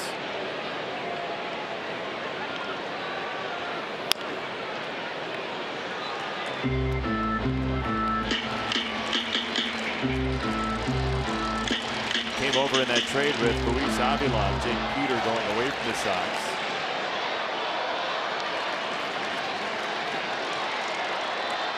So Soria and Gonzalez, 2 of the 3 pitchers for the Sox, both born in Mexico. Soria strikes out Joyce, and there's out number 1 here in the 6th inning. Number 10. Simeon coming to bat. Marcus Simeon just had one of his good friends leave the team today, and our old friend Trace Thompson designated for assignment by Oakland after a short stint with the A's. I hope he finds a job. He's a really nice guy. He's got some talent. Maybe he can show it someplace else. You know, it was such a neat story that he was living with his brother Clay. Clay with that great reaction that he posted on social media a couple of days ago after Trace's catch at Dodger Stadium. And it was just a numbers game, certainly here with the A's, with all that young talent they have down in the minors. And the need to bring Cahill up, and also a reliever, Lou Trevino, coming up from AAA as well for his major league debut today, or whenever it may come. He's on the roster now. It's really a thrilling moment when you get the call and you know you got a chance to play in the major leagues. It's just great. You want to make sure you're in a good place, so you can remember it forever, right? Exactly right. You see that third deck. You see the third deck and all the bright lights and everything that goes with it.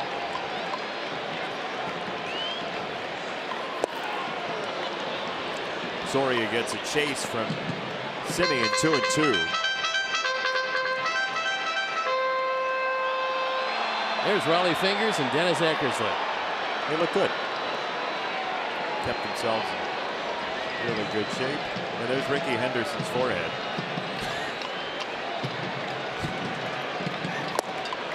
Swing and a miss for strike 3. Ricky's forehead, by the way, that one season, he had 22 stolen bases over 130. He was that fast. So, 2 down, and time now once again for Sticks and Stone, brought to you by Volkswagen. Visit your local Volkswagen dealer at VWDealer.com. Reggie Jackson walked 8 times against you. Which university did he go to? ASU.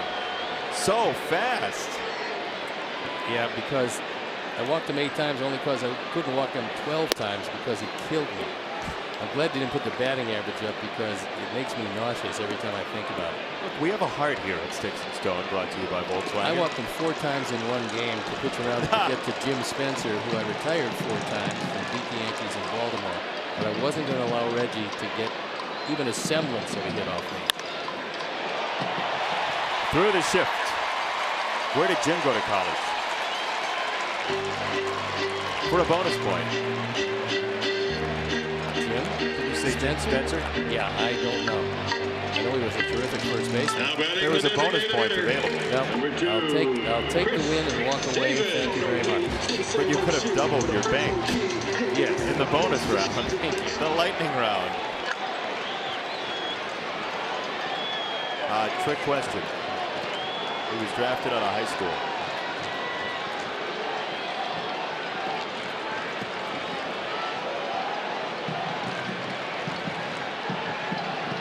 Davis, a breaking ball that visits his shoulder or thereabouts. And by the way, if you didn't know Chris Davis was up, it's on his arm. It says Davis on his left arm. It does. Yep.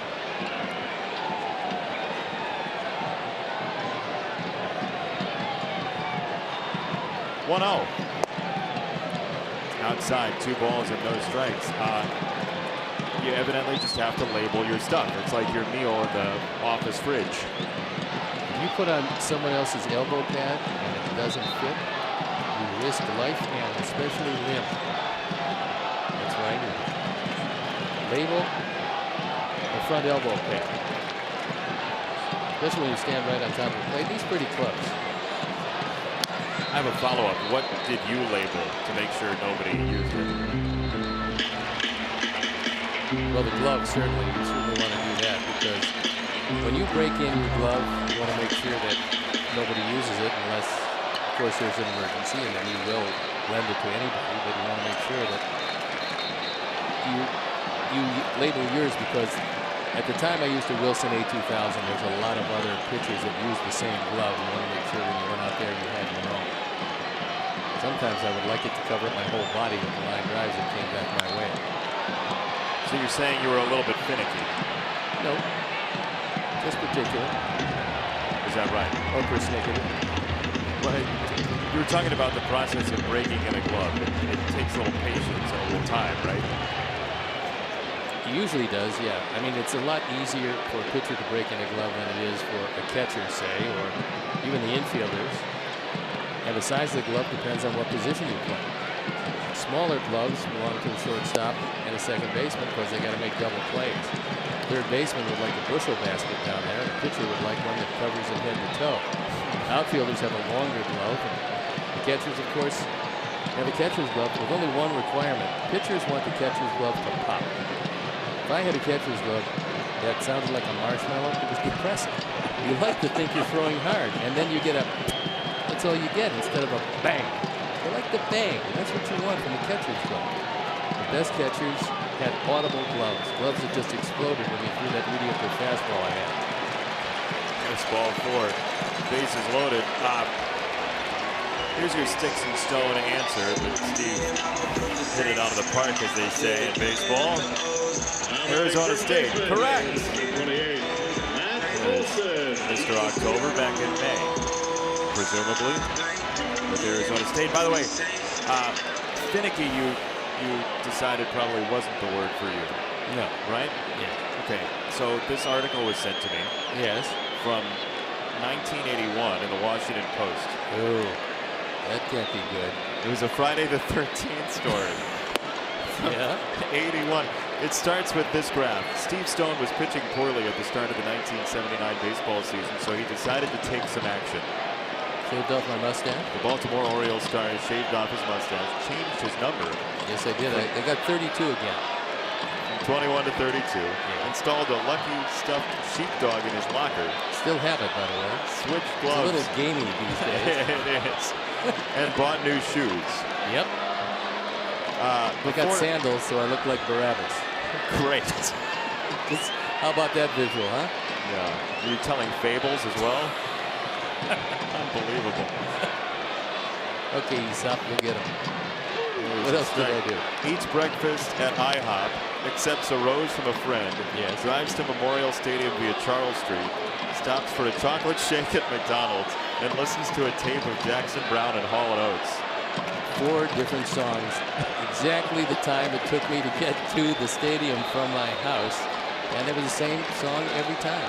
Yeah, but I wasn't persnickety. But why the chocolate shake?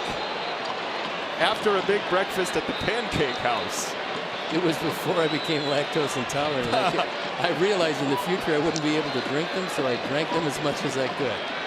It was terrific. Yeah, it was really good. And I ate the same thing, by the way, at the IHOP. Yeah, I'm sure you did. Hot turkey sandwich, hash brown potatoes, gravy over everything, and then got a double order of hash browns every time. You went to the Pancake House? Yep. For turkey? Yep. By the way, to finish that, the next paragraph starts with, quote, "It's part of my winning formula," says Stone. 8-0 after 6. Ladies and gentlemen.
One player hit 2 grand slams in one game. Robin Ventura is the only White Sox player on the list. He lit up the Texas Rangers in consecutive innings back in 1995 on WGN TV.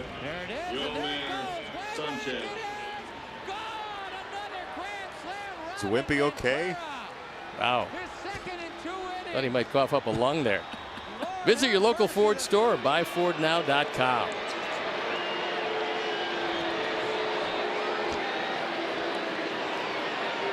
First pitch of the 7th inning is in there for a strike to Yolmer Sanchez, who struck out swinging in the 4th with Davidson at first. By the way, Wimpy is a wonderful man and very funny. And, you know, when you go down, as so many guys have, to go to the fantasy camp at beautiful Glendale, Arizona, the ballpark at Camelback Ranch, Wimpy's one of the guys that can tell stories forever. He does great imitations. The only problem is every imitation sounds the same. It doesn't matter who's imitating. They all sound like Wimpy doing an imitation. Well, I mean, look, the theater program in Hamtramck wasn't extensive. And Bill Naharodny was there, by the way, and I went to dinner with Bill when we played the Tigers in Hamtramck, and his mother made this unbelievable Polish meal that had pierogies and galumpkies and every other gumpkies, and I just digested it about 2 weeks ago, but it was great. Galumpkies? Something like that, yeah, of course.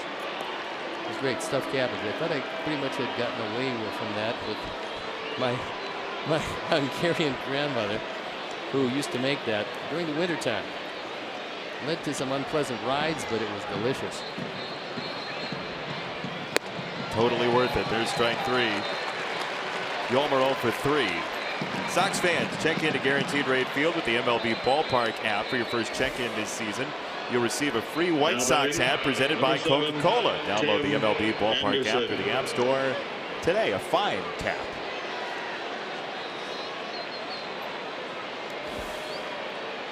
Well, Trevor Cahill looks pretty good. Cahill looked terrific.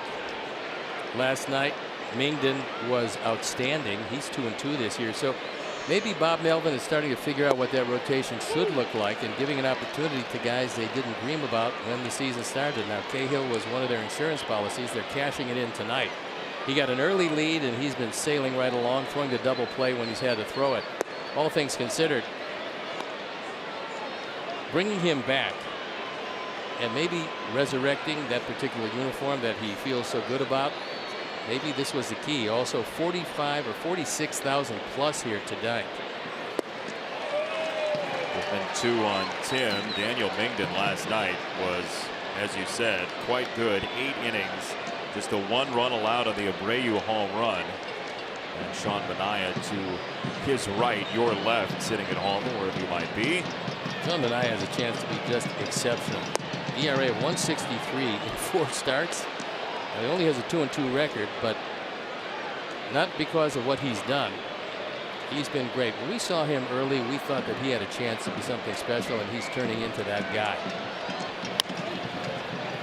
Second base side, Lowry on the move with a bullet to first for round number 2. You know, the irony is 1968 changed baseball, not just these uniforms or anything that all the players did except for pitching. Denny McClain, 31-game winner. Louis Tiant, 160 ERA in the American League. Bob Gibson, 112 ERA in the National League. It was all in 1968. There were some stars, and most of them were dominating pitchers, and because of that, they lowered the mound and started to change things around to favor the hitters. That has not changed to this point, but 68 was a pitching-dominated year, never to be repeated in the annals of this game. How about a 112 ERA for a starting pitcher for a full season from Bob Gibson in an era when, I mean, both leagues were loaded with offensive stars, and yet pitching just tore them up in 1968. One of the guys I wish I would have seen is Louis Tiant live. I mean, I've watched on YouTube and old videos and all that stuff, but nobody could believe, and Louis was not a big man. They couldn't believe just how hard he threw because he had this crazy motion. He would turn his back to the hitter. He would swirl around, but people didn't realize, you know, they used a slower gun at the time, probably 5 miles an hour slower than it is now. But Louis threw about 100 miles an hour. And Indians had Sam McDowell right with him. They had a bunch of hard throws with Cleveland, but Louis was the best pitcher they had that year, certainly, and the best in the league. You lead the league in ERA at 160. In the American League that time, when they were probably a little bit better offensively than the National League, it's really something to hang your hat on.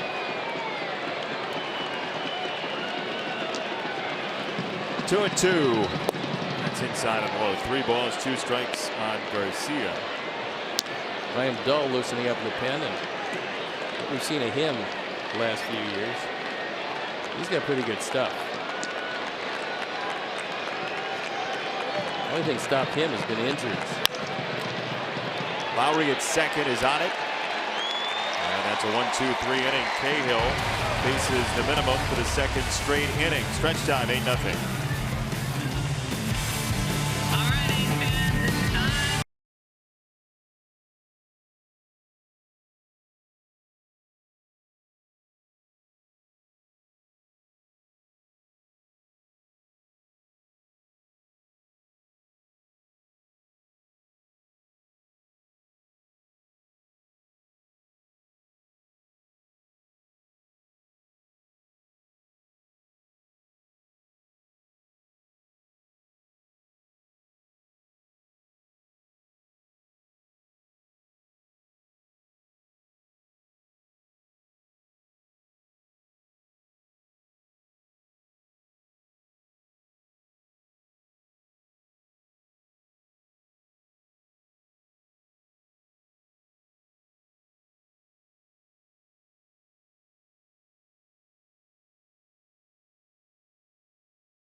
Now I comment on the comparison, and that comparison is The Oakland's 3 wins in a row, 3 World Series wins. Look at it, 93, 94, 90 wins, cumulative winning percentage of .579, but the Yankees did them a little better.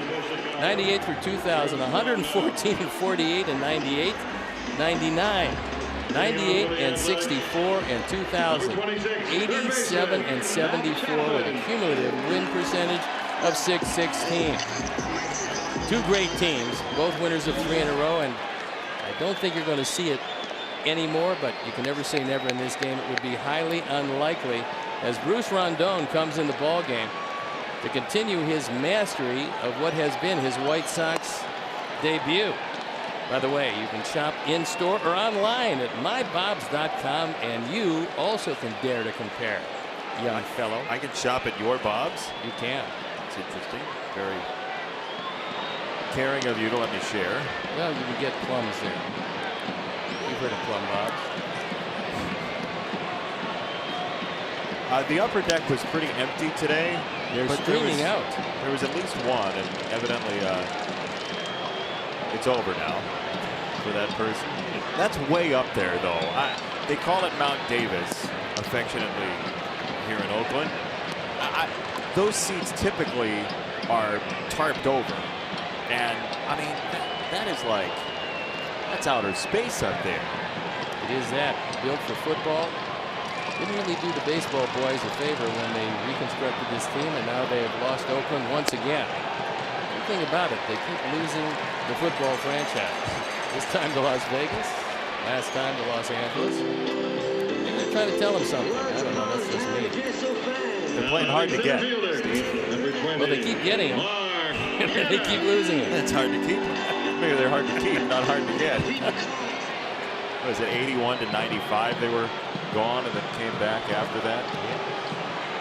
Then they reconfigured the stadium and it looked like a battleship at the time, but put in 65,000+.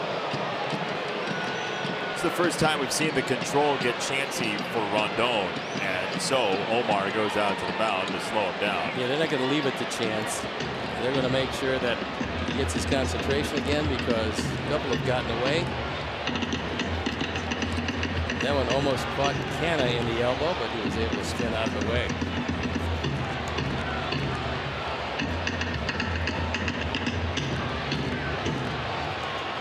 It's a sharp glove Bruce has. Nice contrast with the blue jersey. You said you wanted the red flecks on the jersey, so there it is. It's a good look. Close pitch, no go, 2-0. This was 5-0 after 1. Oakland had 2 out, nobody on in the first inning, and then put 6 straight on base. 2-0. Fastball a strike. Tomorrow's game, 12:35 local time here. That's 2:35 back at home. Andrew Triggs and Carson Fulmer dueling on the mound. Triggs has started off very strong this year with a 287.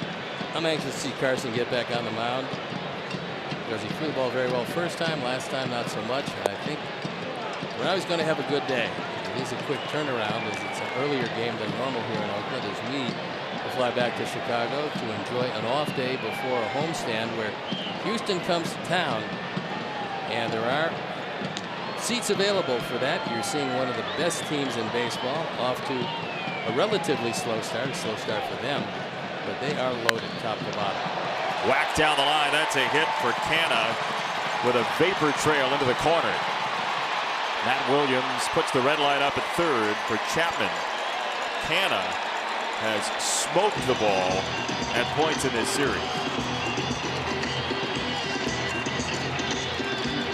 We'll take another look at it as he absolutely rifles this down the line. Number 25, Oakland keeps saying they're waiting for Dustin Fowler to finally get healthy and take over center field, but for me, Canna looks like he should be out there for a while because he's caught everything in sight in this series and he is crushing the baseball. So as long as he's doing that, you ride the hot hand and Fowler gets a chance to regroup wherever it is he is. Piscotti. First pitch hunting.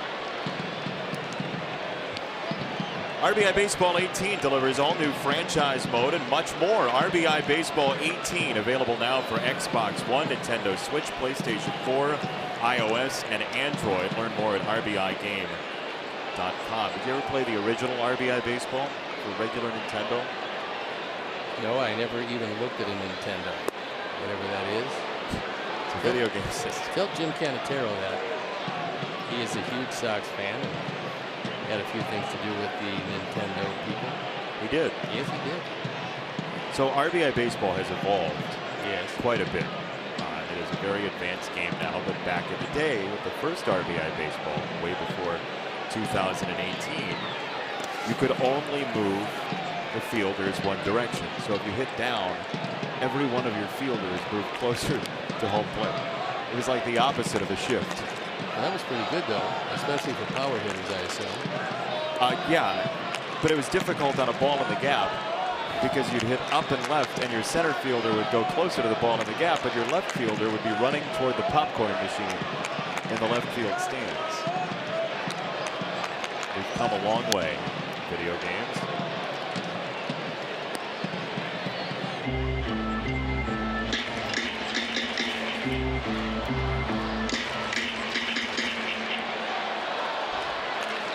One and two on Piscotty. Chapman at third, Canna at second.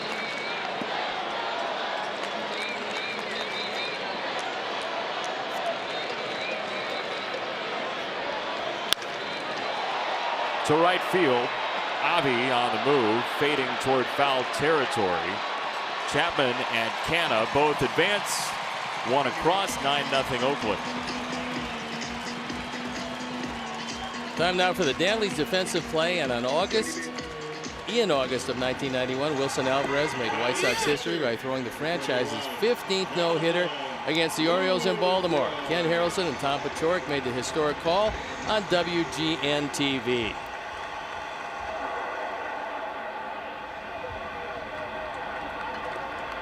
Dan Pasqua, Frank Thomas, Rod Karkovice celebrating. And when you think garages, think Danleys. I will. Do you often think garages? I do. And in fact, I once actually worked for Danleys. You worked for Danleys? Yeah, I did. I did commercials for them. Oh, I thought you were a garage maintenance man. I used to be, but moving in a high-rise, that kind of takes away the garage philosophy, actually. I could just imagine people calling you saying, my clicker doesn't work. My door's not opening. I tell them Come out and fix I'll be it. out there in the morning. Yeah. My little Danleys uniform on. There was one problem. Yeah. The teleprompter was not ordered. Consequently, not being Laurence Olivier, I couldn't memorize 6 commercials in a day.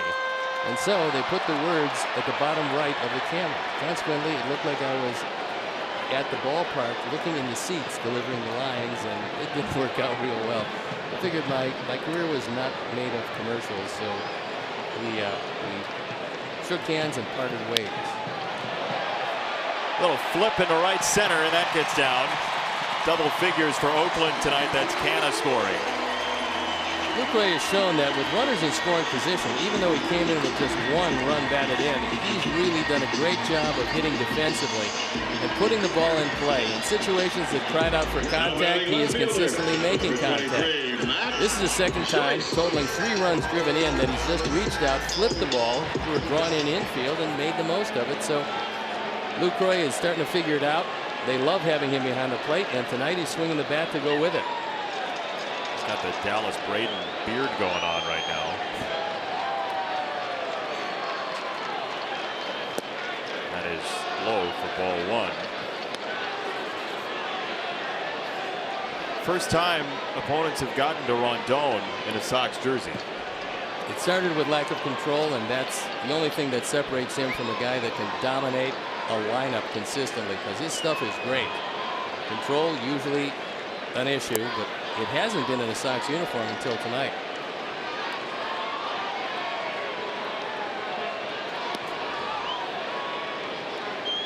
Gonzalez, Santiago, Soria, and Rondon out of the bullpen so far.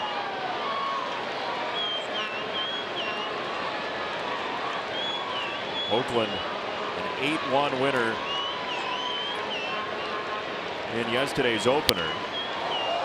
And that will be firewood.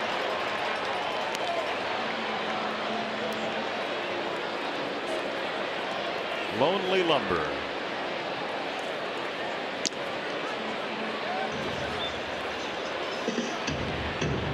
Still some splinters. Omar cleaning up the plate area. And Nate Jones starting to tune up in the Sox bullpen under the watchful eye of Kurt Hassler.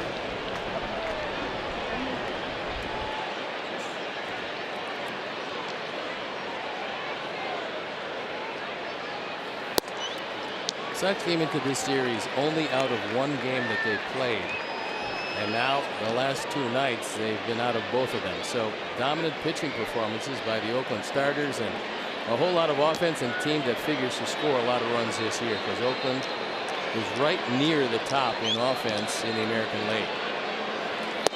Well, this was an offensive club in the Sox that seemed, just being around them today, like they were ready to put up some runs. Then suddenly you go down 5-0 in the first inning and you pop the balloon a little bit. I agree with you. I mean, walking around the locker room before the game, you figured everybody has a positive attitude. It was a very loose clubhouse, and you thought that this might be the night. And then perhaps 2 in a row heading home against a very tough Houston team. But they were ambushed early, and Miguel Gonzalez didn't have it. So tonight, Bruce Rondon does not have his control. That has been an issue. And Oakland just keeps pouring it out. Now batting shortstop, number 10, Marcus Semien. So Semien will bat with 2 on, 1 out in this 7th inning. 5 runs in the first, 3 in the 4th, and 2 more in the 7th inning.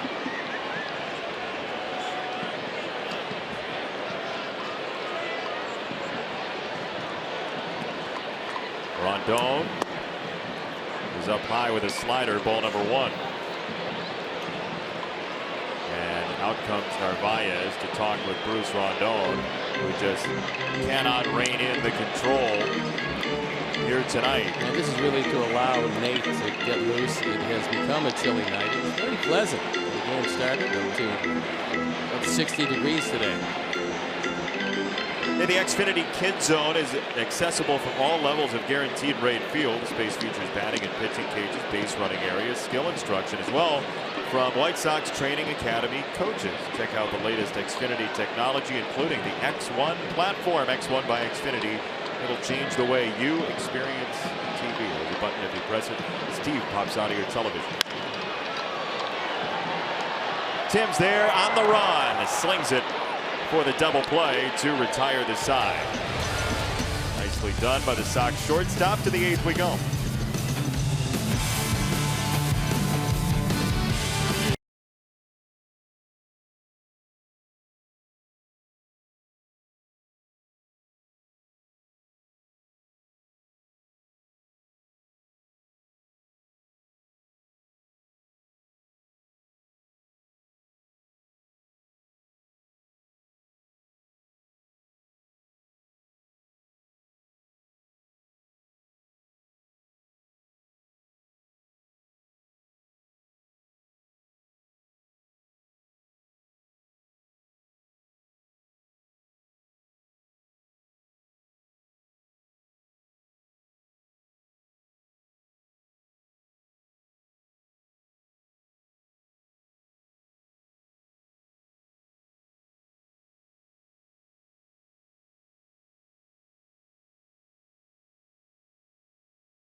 ball game, and it is Ryan Dahl.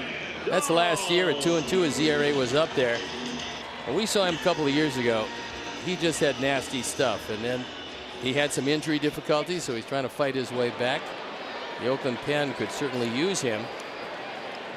And what a job by Trevor Cahill. He was absolutely brilliant tonight. And both starters for Oakland have just dominated the Sox lineup.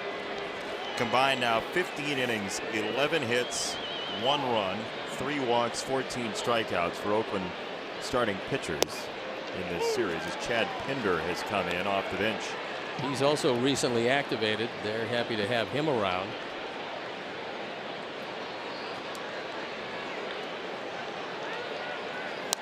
When we saw Ryan Dahl and thought that he could be one of the top relievers in the league, it was 2016. He went 5-5.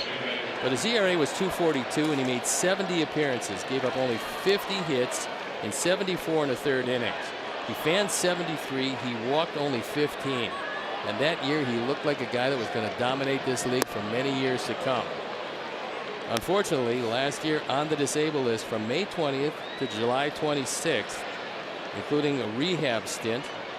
Also went down to Nashville after rehabbing in Arizona. So injuries have curtailed what looked like a very promising career. Now he's trying to resurrect it because the stuff was absolutely great. They got him in the 32nd round in 2012 out of UNC Asheville in lovely western North Carolina. Strike 3, ball gets away, and Omar safe at first.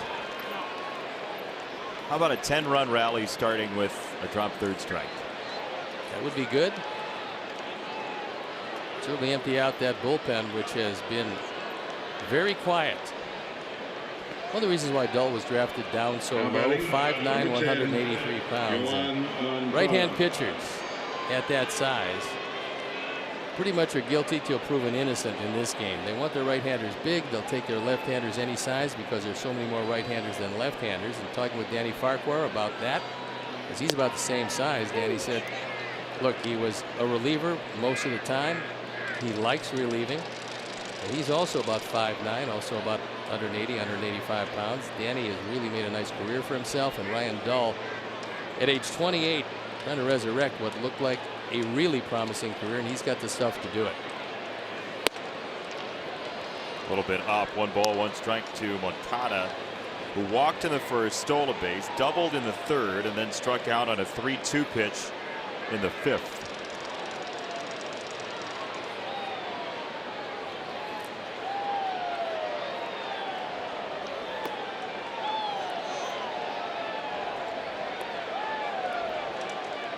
Sox will get back home after the Thursday off day and then play Friday through Sunday against Houston, then Monday, Tuesday, Wednesday against the Mariners. That's a 4-10 game, day 2 of that series, then 1-10 that Wednesday on getaway day.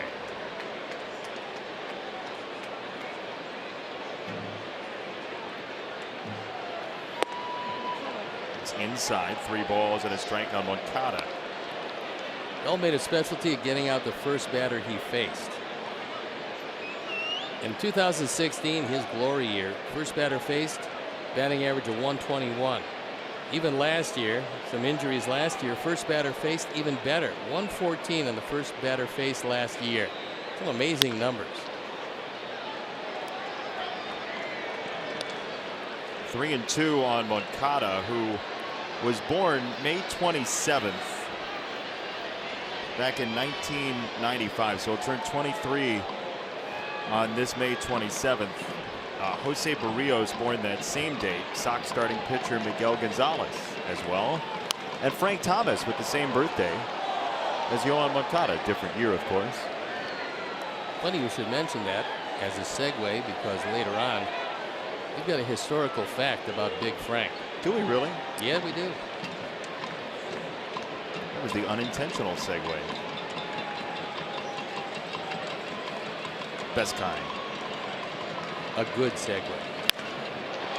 Ball's hit well to right field by Moncada and gone. He is lethal to baseballs. Yoan Moncada, a 2-run shot in the 8th.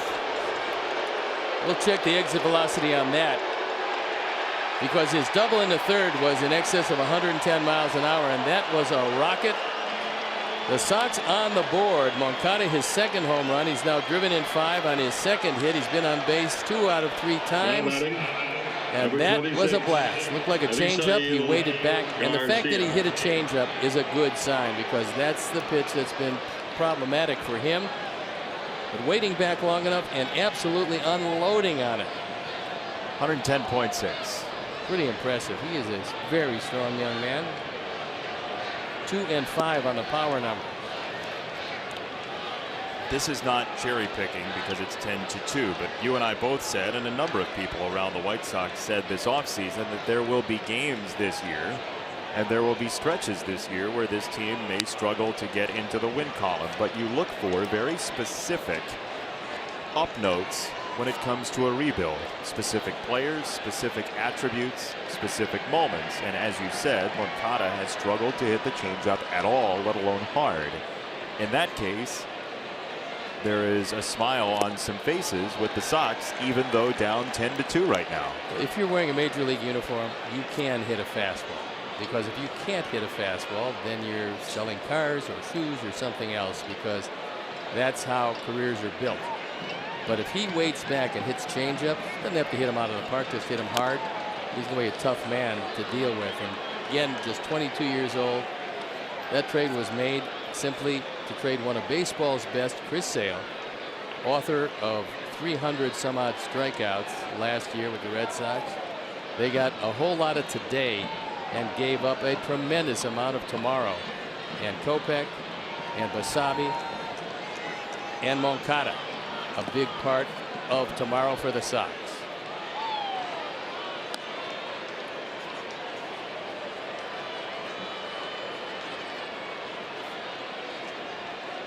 Luis Basabe, that outfielder you were talking about, is currently the leadoff hitter for Advanced A Winston-Salem. He homered tonight and is hitting .353 for the year. There's strike 3, 1 away in the Sox 8th. Well, there's a lot of Red Sox fans that are thrilled with that deal, and they should be.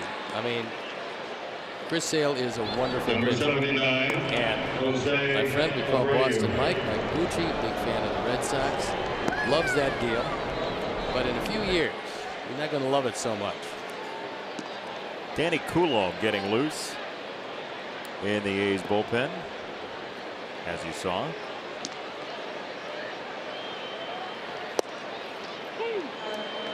Not any relation to the Tampa Bay pitcher yet, is he? Coulomb? Yeah. No, just Danny. Okay. But he does have a law. 0-2 on Abreu, who's 1 for 3 so far tonight.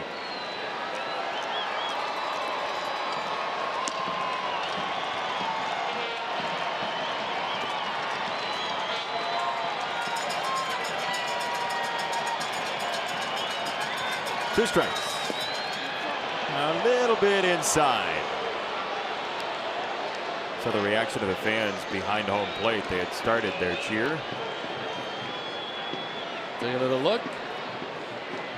Nice job by Luke Croy, who is a great framer of pitches. They had a wonderful article today in the paper out here about pitch framing and the art of pitch framing.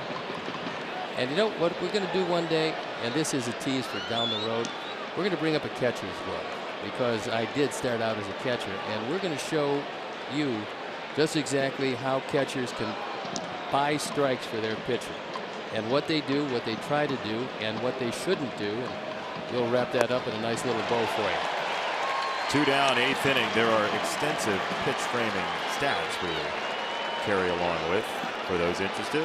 Chicago's baseball fans were fortunate to witness one of the greatest hitters in baseball history, and that's Big Frank. Frank Thomas made his debut in 1990 on WGN and rose to stardom immediately.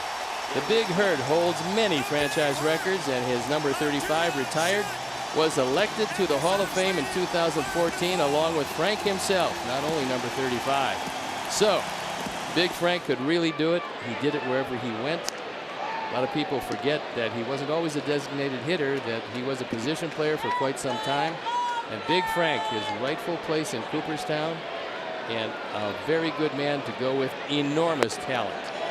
It was great to see him last week when the Sox were at home at the event at the United Center, the charity event for White Sox charities. Frank was signing baseballs and bats live for some folks in a live auction situation. Tim Raines was there. Harold Baines was there. Luminaries aplenty. And you and I were there, and and us. You were the master of ceremonies for Family Feud, which was outstanding. You did a great job. It's not an easy thing, and you guys helped raise a great deal of money, and thanks to everybody who was there and all the people who put it on. But it was a wonderful event, hopefully repeated, maybe only for the next 40 or 50 years. We're going to have the newlywed game, and you'll host. Yeah? Well, then we got to name it something else. 2 balls and 2 strikes on Davidson with 2 out here at the 8th. It's fouled away by Matt. Is this game ending anytime soon? Jason Benetti, Bob Eubanks along with you. I wish I had his hair. I wish I had anybody's hair That's but true. mine. 2 and 2 on Davidson.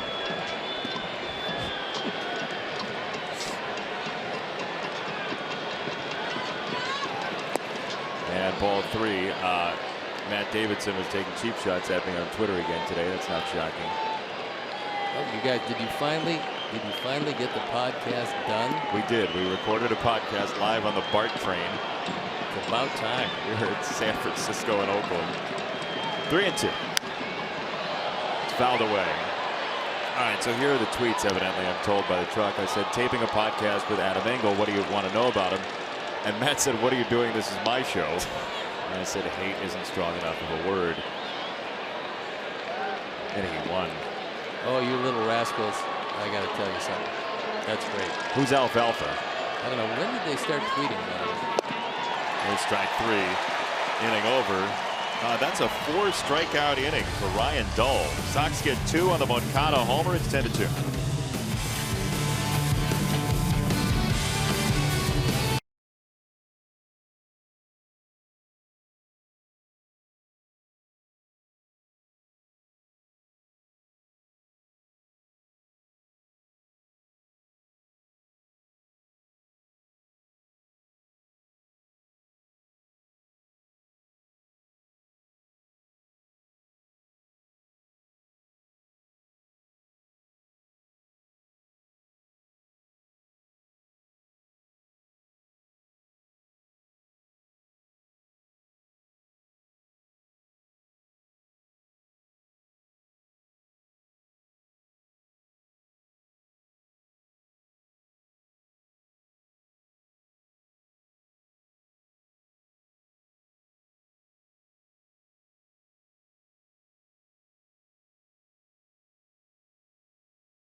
Kevin Smith, 2 games in, he's got 2 hits in each.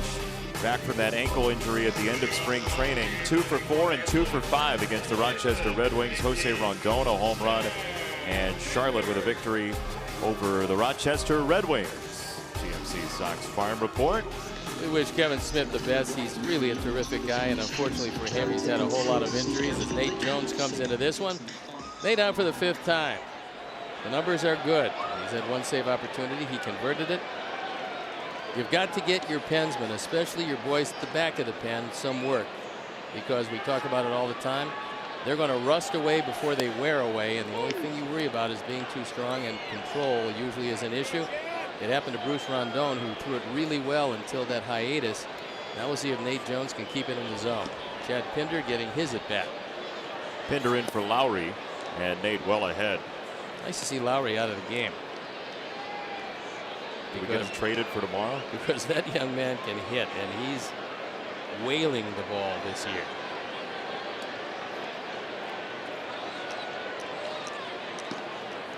Oh, and 2 on Pinder. Nice slider from Nate. And 1 away. It was nice in that it was unexpected. And here's Davis. Hitter, number 2, Chris Davis. You hit it almost right on the head when you guess the attendance, because he gets 45 and it's a little over 46 here tonight. And so you were very close, and a few people have departed for warmer climates, but they packed them in, and I've always said, me and Tom Paciorek said the same thing. You give it away free, you're going to do a lot of business. And that's exactly what happened tonight. However, you didn't give the concessions away, and they're going to do real well. So a nice promotion, celebrating a historic day in the history of the Oakland Coliseum and the Oakland franchise. 50 years the Oakland franchise has been here. Just a lot of great players. I pitched against some of those great Oakland teams. They were not a pleasure to face. Larry Garcia, Adam Engel in the game. Changes. That Oakland team didn't bash you. I mean, unlike other Oakland teams of later vintage, that Oakland team outpitched you. They were wonderful defensively. They did have Reggie Jackson on that team. They had Gene Tennis. They had Joe Rudy. A lot of people don't remember what a great player Joe Rudy was. But that Oakland dynasty at the time was something to behold. Catfish Hunter, he was wonderful. Kenny Holtzman was here. Vita Blue was here. Raleigh Fingers was here. I mean, they stopped you from scoring. They caught everything. And that's a lesson that still holds up now, because quite obviously those Oakland teams, with Ray Fosse to come around a little bit later because it was Gene Tennis catching at that point, but those Oakland teams, they just caught the ball. They gave you 3 outs, 27 for the game, and you couldn't hit their pitching, and they beat you 5-2. They beat you 3-1. They would just continue to beat you. And Dick Williams, the Hall of Fame manager, was outstanding in those days. They just were a really strong baseball team, started by a farm system that was very productive in those days. Ken Harrelson, our compatriot on television, played with a lot of those guys when he was with the Oakland Ball Club, and he saw that team start to grow, and he realized that even though he wouldn't be there for the glory years, he saw some really great young players. Of course, Kenny found gold in Boston in 1968, the American League Player of the Year. And for this Oakland team, they just got better and better. And that's why when you see pictures from even the 80s here at the Coliseum, and you see packed houses, you, with a night like tonight, for this franchise, you long for those days, considering how beloved those teams were even into the 80s. Well, you know, look, they say you're only as good as your starting pitcher, but I have to believe that that first inning was a product of so much energy and electricity in this ballpark with 46,000 fans in attendance. They haven't seen that here in quite some time, and it gave their team a boost. They put 5 runs on 5 hits in the first inning, pounding out Miguel Gonzalez a lot earlier than he would have wanted, following it up with 3 in the 4th, and pretty much that was all she wrote. And I think the fans had a great deal to do with it. This Oakland team is good. I think they fed off the crowd tonight. And they talked about it to a man in the paper this morning about how excited each and every one of them was to play in this ballpark in front of a packed crowd, and they got it tonight. Yeah, quite often you'll hear players talk about, and rightfully so, that the goal is to win a championship, and that very much is the case. I don't say this to discount from that for Bob Melvin's team or anybody, but you can see it in the minors, you can see it in every sport, that when there is a large crowd, when there's something different about the ballpark, there's a heightened level of focus from players. There's a swing and a miss for strike 3. Omar couldn't find the ball, and now slings it on to first to retire the side. So strikeouts galore in this 8th inning.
For Chicago, number 30, Nicky Delmonico. We're going to see the Major League debut of Lou Trevino as he comes in to try to nail one down. Got a pretty comfortable lead to deal with. And we saw 7 strikeouts in the last inning played. I can't believe there's been more than that anytime recently. 4 for Dull, 3 for Jones. I wonder what the record is for strikeouts in one full inning, top and bottom. Well, I would have to think that that one was right there. Could there have been an inning with 2 drop third With strikes 8, and then strike out the side? I mean, I assume there would be, but I can't remember when. I've never seen it. Tough enough to see 7, let alone 8. Huh. We'll try and get you an answer before the end of this thing, as Trevino, in his Major League debut, gives up a base knock.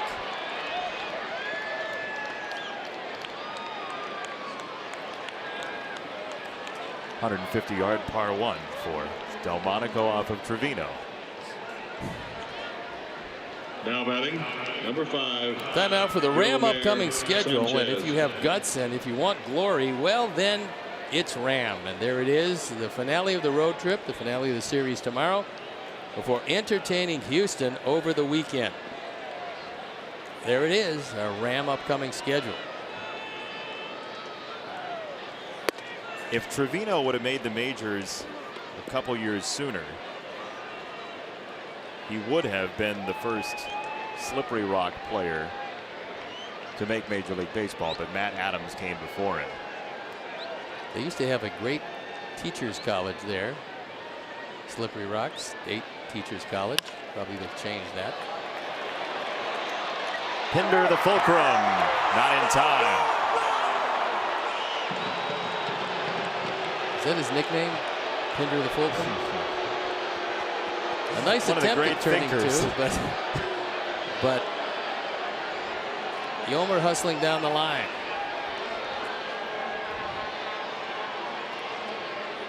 One of the 5 basic Now devices, batting, Pinder the fulcrum. Number 7, Tim Anderson. Lowry the pulley left the game a couple innings ago. Here's Tim.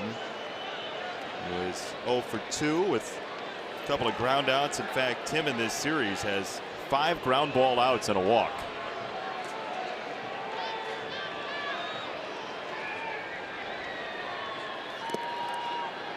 Ball number 1, no advancement from Sanchez. Sox and A's once again tomorrow, 2:35 Central Time, 12:35 here out in Oakland. It's Andrew Triggs and Carson Fulmer battling on the mound. These 1968 jerseys, if you're just joining us for the 50th anniversary of the Oakland Coliseum, which has gone through some name changes over the years.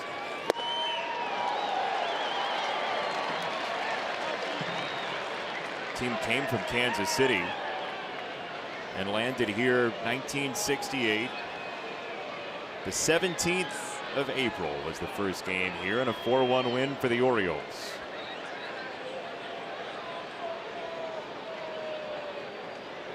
One and one from Trevino.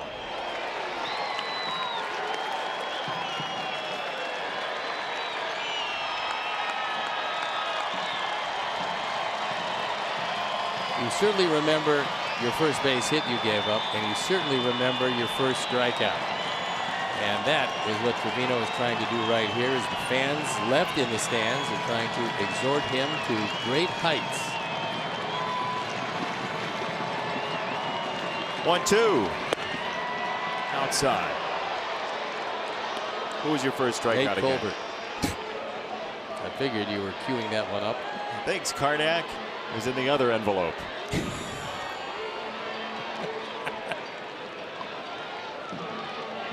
Nate Colbert. My first hit was Larry Stahl. My first walk, Soup Campbell. Bill Campbell walk. Larry Stahl hit a changeup on a 2-0 pitch. Infinite ERA at 2-0 against me in San Diego. And eventually, they had 4 right-hand hitters in a row that looked the same.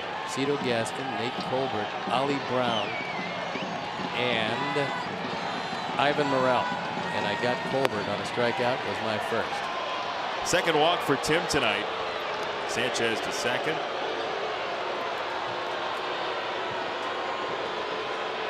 Boo, they say. Well, they're a little chilly at this point, but they saw big offensive explosion by their Oakland Athletics. They also saw some wonderful pitching by Trevor Cahill. The starters for Oakland have been magnificent in the 2 games. Hopefully a little more luck tomorrow for the offense.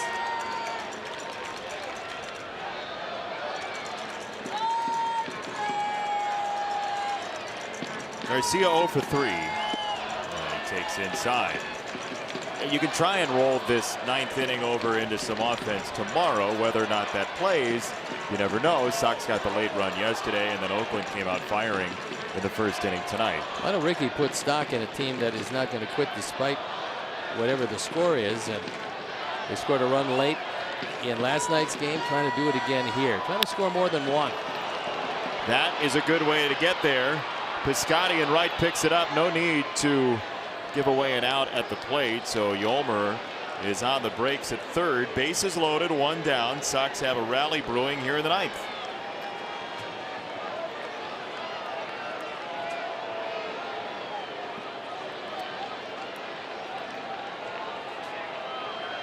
Well, you have an opportunity here to at least make it sting. Maybe force him a little deeper into the bullpen, help yourself tomorrow, and at best, the parade is on, and then suddenly you end up making this really a tight game. Each and every at-bat is a grinding at-bat for every one of the White Sox players, regardless of what the score is. And so Omar's going to be a tough out, as he usually is. Omar Narvaez. And the boys trying to make it at least interesting. Omar 1 for 3, 4 for 20 for the year.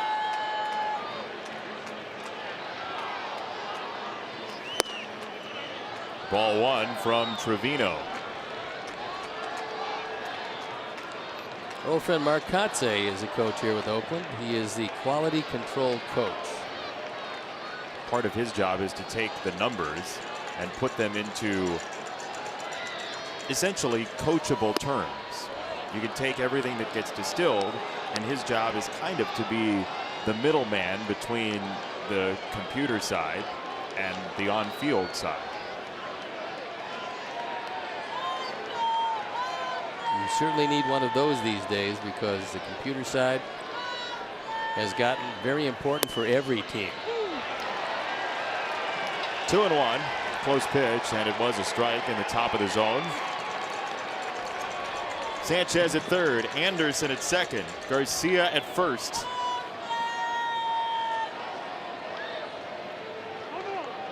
And time called. Moncada is next. Yoan with a 2-run homer in the 8th for the lone offense so far tonight for the Sox. 2 balls and a strike. That is in there. 2-2.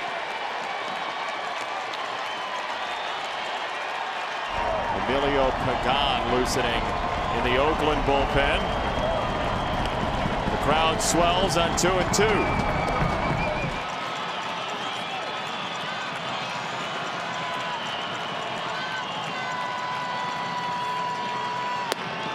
Strike 3. That is the first strikeout for Trevino in his major league career. You'll always think fondly of Omar Narvaez.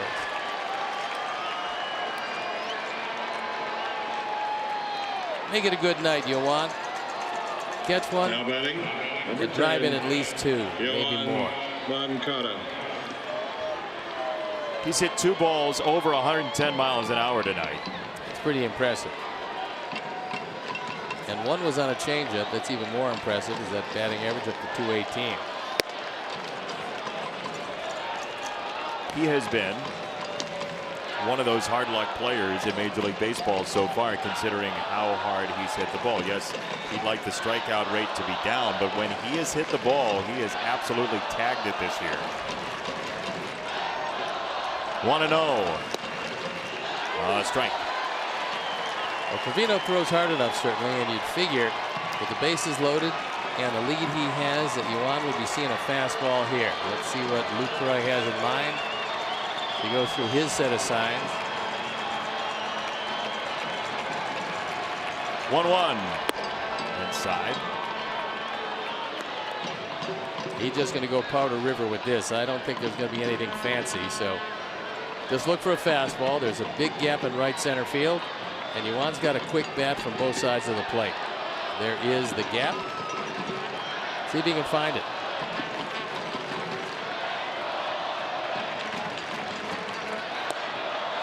May not need to. 3 balls and a strike. And you wonder if one more base runner would be the end of the line for Trevino. I would think so. Love to see what Bob Melvin wants. He is one of the finest managers in baseball. He just wants to wrap this up without going too deep into that pen. 3-1.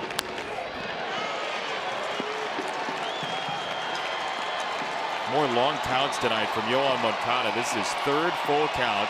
The homer came late in the count. 3-1 on the double in the 3rd inning.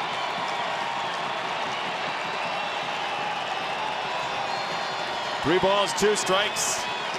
Bases loaded. 9th inning. Slashed foul.